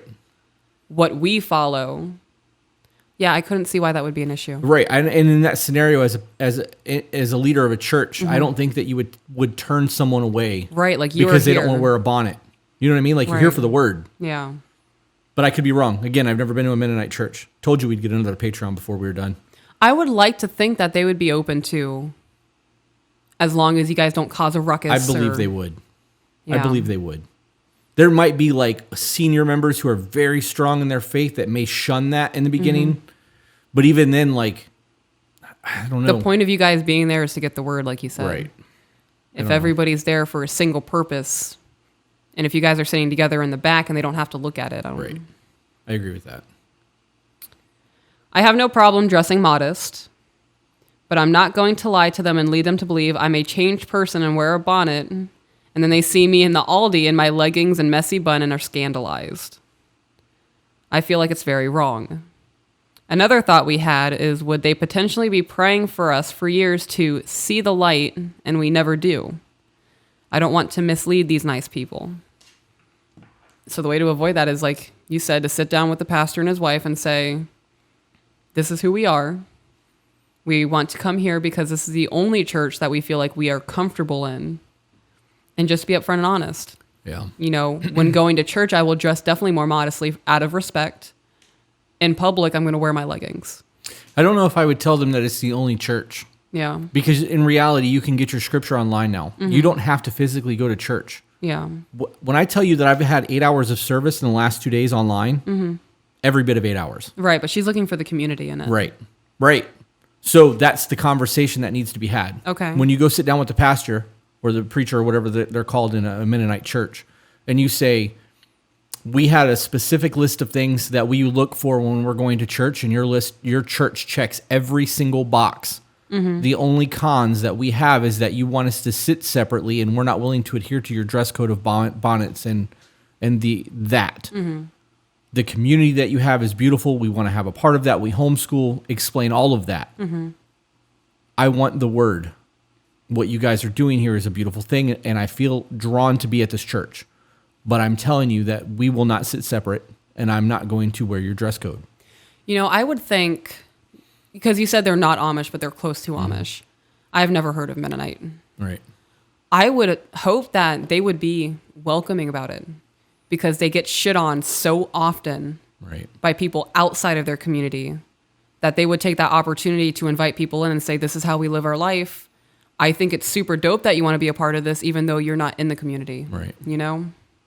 I I also would like to point out that even if they do pray for you to try to join that light and have that thing, that doesn't mean that you have to ever adhere to that. Right. If God calls you to do that, dope. But if you go 30 years in this church and you never adhere to that, You just have dope relationships out of it. The idea of religion, say Hail Marys, go do this, sacrifice a pig, all of that shit is man-made. Through the New Testament, we know that our way to heaven is through Jesus, right? I'm not going to get preachy, I promise. I just want to point this out. The entire point of the Bible is to have a personal relationship with God, from my understanding. Somebody else may get a different understanding when they read it, but that's what I believe. So if you have to go to church to have that community of like-minded people that's going to make you stronger in your faith while you have a relationship with God, I don't understand where the problem comes in. Regardless of what they are praying for, your relationship with God is your relationship with God. If your husband has a hard time with it, that's where the conversation needs to be had. Maybe he gets his word online because he may not need the community you do and you go to church. Right. That could be an answer. The idea of passing by that community does not sit well with me, and I think it's because that's something that I desire so much, and I'm projecting my wants onto their conversation. Yeah. I do. I believe that right now.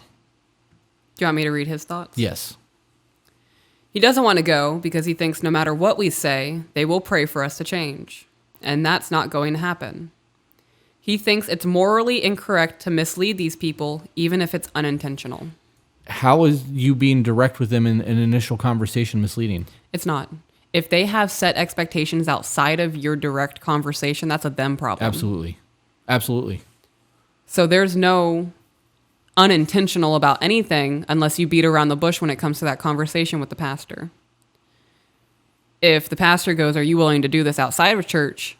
And you say yes, full well knowing that you're not going to do it. That's misleading. That's misleading. Right. I don't think it's misleading when we lay it all out, what our beliefs are, what we are looking for, that we are looking for a community, that 98% of our beliefs are the same, but on the 2% we will not budge. Who is wrong? Neither of you are wrong. Right. This is not... Go ahead.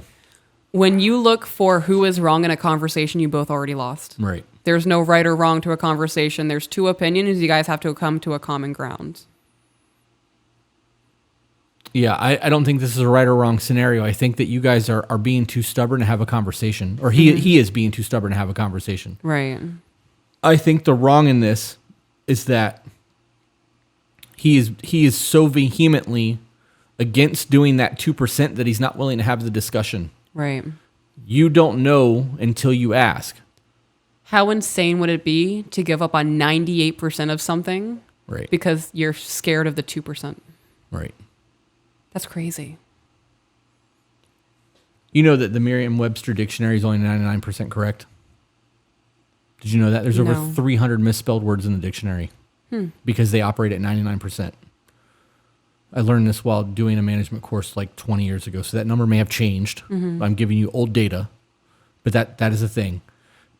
If the dictionary is at 99% and this church is at 98% for you, that 2% is not really that big of a deal. If you are very that like strong on your morals and that I'm not going to be changed, the worst that's going to happen is you're going to go to the church and have the conversation and the church leader is going to say, you're not for us. Right. And at that point, you tried. Yeah. If you guys are already religious, why haven't you prayed on this? I was just getting ready to say I would pray on this. And it would come down to a conversation of, I feel like this is what I need to do to strengthen my own faith. If you do not want to be a part of this community, I can understand that. I'm not going to push that for you, but I'm still going to go down there and speak to the pastor. Right. Well, the problem with that is his duty to lead the house. So they need to come to an agreement. If she did that, if she told him no, and I'm going to do it anyways, she's removing that ability to lead. She is. Okay, so at what point does a woman step aside and let a man dictate what should be right and wrong for her? It's the conversation. It's the way the conversation is had. Right, but if he's still shutting down that conversation of this will never happen, and she feels like this is what she needs to do on her own path. Right. How does she go about that? What? I was trying to tell you. Okay. You just jumped right over I feel me. like you're misunderstanding what I'm saying, so I'm trying to clarify. I'm not misunderstanding. I know exactly what you're saying. Okay. She should have the freedom to have her religion and do what she wants to do. Right. What I'm telling you is that if she does it against his wishes and she just, well, you don't want to do it, I'm going to go do it, fine. And that's the answer. She's taking away his ability to lead, right? If that was just the way it went. If she lays out all of the things that she needs from the church, all the things that she needs from her faith, and they have the discussion, and he says, I'm not willing to do it. Then she says, well, how would you feel if I do it? Now there's a conversation to be had because it gives him the ability to still lead. If he says, I don't care what you do, she goes, does it. If he says, I don't want you to do that, she can then say, well, how about I go do that while you find us another church? I don't think that it should just be a cut and dry, I'm going to go do this, fuck you, right? Because that's kind of how that was presented. Right. I think that she should absolutely go to that church. I'm in full agreement that she should do that if that's what she's being called to do. I think that she needs to have a deeper discussion with her husband. Right. I don't disagree with that. And give him the ability to get on board. But I really think that both of them need to be praying on this. So my point in saying all of that is if they have those multiple conversations and every single time he shuts it down and says this will never be a thing for us. Right. That's where the issue comes in. It is not me taking away his leadership. That is him taking away his own and denying me and what I think is correct for my own path. If he's not okay with her going to church on her own because he would rather not be there and he just shuts it down because he says it's not right for him, that's a problem. I agree with that. But and in that situation, I would 100% say, okay, we can't find a common ground on this and you're taking away my right and my own path to my religion. I am going to do what I think is right for me because you don't want to meet me halfway. Right. I agree with that. But that, again, the issue that I had in all of that was the lack of conversation that I feel needed to be stated. There would always be a conversation. Right. I also think that as the leader of the house, if your wife is coming to you with a bunch of problems, I don't have the community. The kids need a community of other kids. I would like to have other mothers that are homeschooling. These are all of the positives in my life that would come from this. It is his duty to provide, right? If there was something that was going on in the church that was scandalous or like he was being told by God, this is not for you, and he believed that, that's a different conversation because then he has something he can come back with. Right. I don't want to go to that church because I don't want to sit on the other side of the aisle and I'm not wearing a bonnet. That's not a reason to not have that community. She has needs that need to be met, and provision is not just financial. Right. Leadership is not just do what the fuck I say. You set a standard. So if she's coming to you with a problem and the solution is obvious, you lead in that solution. I just don't. My whole hangup was the lack of conversation that was there. I just felt like I needed to state that, like, right. That's why I kept interjecting to try to elaborate on my point because you were misunderstanding what I was saying, and it's because I wasn't presenting it in a way that was clear for you. Okay. Yeah, the conversations need to happen. I don't know. It's weird to put yourself in that situation because I do value what you say, and I don't listen to the details as much as I listen to the need. Right. Because the details don't matter as much to me. If you said I need community and then blah, blah, blah, blah, blah, and then you presented me with this is what I think is going to help. I hear I need community, and this is the option. All that other shit that you said in between doesn't really matter. Right. I then need to do the research on this to figure out if this option is viable, because it's my duty to lead you to the right place. You know what I mean? I'm not saying that anybody should ever put their religion at risk or their faith, but I also know that you shouldn't lead somebody that's not capable of leading. Right. I don't know. I think that's a much deeper conversation than just a quick back and forth. I can see why they're having the issue that they're having, because this is not an easy thing. Right. Because trying to put myself in his standpoint, if you really wanted to go to that church and they told me that we couldn't sit next to each other, I would be vehemently against that. Yeah, I wouldn't want to go there anymore. If they were not willing to allow us to sit together, that's a big thing for me too. Right. But we also don't know. Right. Because we haven't gone to check. He's failing to lead in that aspect because he doesn't even have the information. So there's a point of your question. He is failing to lead. And at that point, she can't lead somebody that's not capable of, or she can't follow somebody that's not capable of leading. Right. If he did the research, he went and met with these people, and she went with them, and they had that conversation, they prayed on it, it'd be a very different topic, right? He's making an uneducated decision right now. Right. And that is a sloppy thing to do. What would you do if you were a man and that was the situation? I would go and talk to the pastor and his wife. I would too. I would say, this is everything that we love about the church. This is where it's meeting our needs. Our two hangups that we want to discuss with you is we would prefer to sit together, and we're not going to follow the dress code outside of the church. I would wear a bonnet for an hour service. Do you think that, yeah, I mean, that's not a big deal. Right. It's like no different than throwing a hat on. Right. I mean, there is a lot of women who wear scarves when they go to church. Right. Do you think that they actually had to sit through a service when they went to see if they liked the church? Because they had to test it, right? Otherwise, they wouldn't know this was a thing. How did they get that information? And if they went to a service, did they sit separate? Or did they sit together? Because if they sat together, we now know that it's possible for them to sit together. Right. Just because of the masses don't do that doesn't mean you can't, unless somebody was like, hey. This is something that you have to do. Right. To be able to attend service here. Right. So if they did go to service and she was vibing with it and they had the discussion afterwards, why didn't he then go to get the information? Right. That's where, see, this is, okay. This is why I got hung up on the leadership thing. Right. Because I do my due diligence. I know that. If you told me that you wanted something, I want a new car, babe. Okay, what do you want? I'm going to do all my shit. I'm going to check everything. I'll find local prices, distant prices to find out where I can get the best deal. I'm going to check safety ratings. I want to make sure that you're not going to be driving around in something that's going to explode if somebody hits it. Right. I'm going to do my due diligence, and then I'm going to go buy you a car, and I'm going to lead in that aspect. You can go pick out your colors and your features and all that shit. I'm going to be the one that haggles with the salesman. I'm going to be the one that finances and signs, right? I'm going to do my due diligence to make sure that you get what you want while I'm able to lead in that process. You're going to get what you want. I'm going to get to feel like I'm still leading my household, and I'm going to do my due diligence. I'm providing, I'm protecting, and I'm leading. Just in that car analogy, right? So the fact that he didn't do those things in terms of going to church is where my issue lays. Slacking. Because in that scenario, he is not a capable leader, so she has a decision to make because he's not leading his house. He's just saying no because he doesn't want to do it. That's not leadership. It's not as easy. These conversations are never as easy as a black and white yes or no thing. There's always got to be, this is why, this is how, to get an understanding of why I feel the way I feel. At this point, I feel like I really can't even give an answer on whether or not they should go to that church because they don't have the information. Right. The next step is to go and talk to the pastor and then email us. Because if he's still hung up, say they can sit together. Right. And then they say you have to dress this way to come into the service out of respect for the church.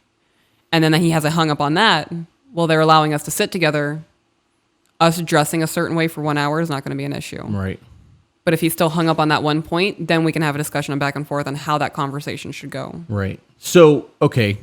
And that presents a whole different set of issues. Because he's nitpicking. Right. Because you have an opportunity to hear the word the way that you enjoy hearing the word, and you're not willing to do it because you're not willing to get dressed a certain way. Right.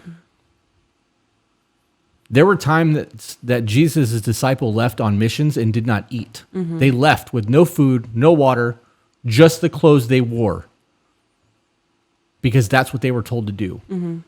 Are you telling me that you're not willing to put yourself in an uncomfortable situation for a 3-hour service after knowing that? Right. Really? Like really? I don't know. I don't dress up. No, you don't. I don't even own a tie. Like, I don't have a suit, nothing.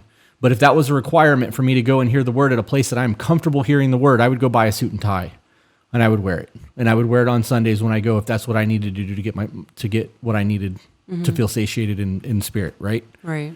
I guess that's also a matter of perspective.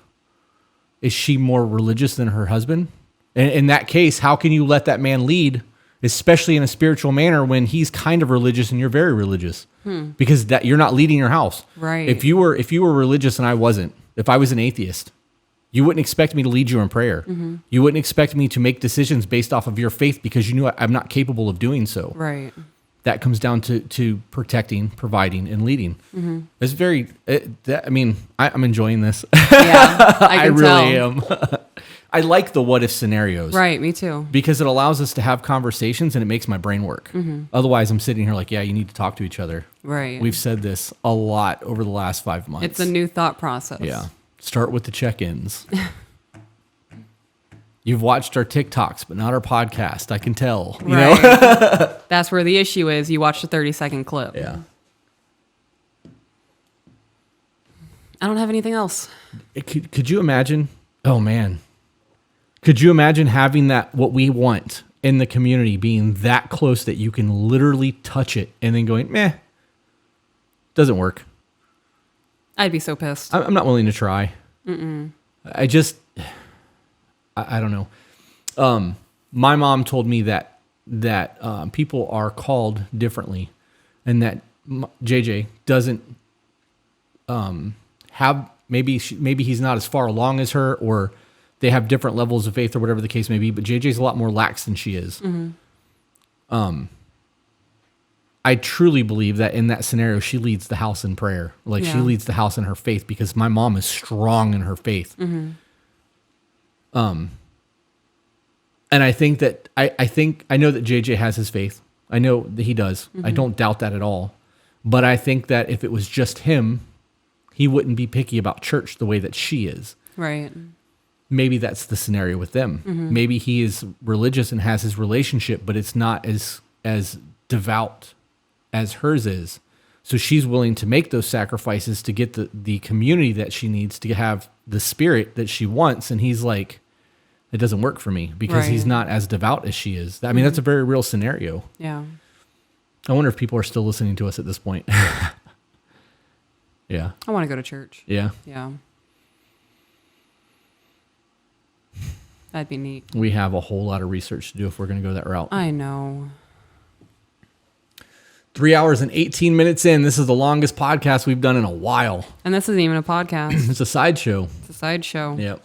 We need to do a side piece. Let's take a break and order lunch or dinner. Yeah. It's 3:30. I need to do something. Yeah. Stretch. Yeah. All that fun stuff. All right. This has been fun. I enjoyed this. Yeah. All right. We'll see you guys on the next one. Bye, guys.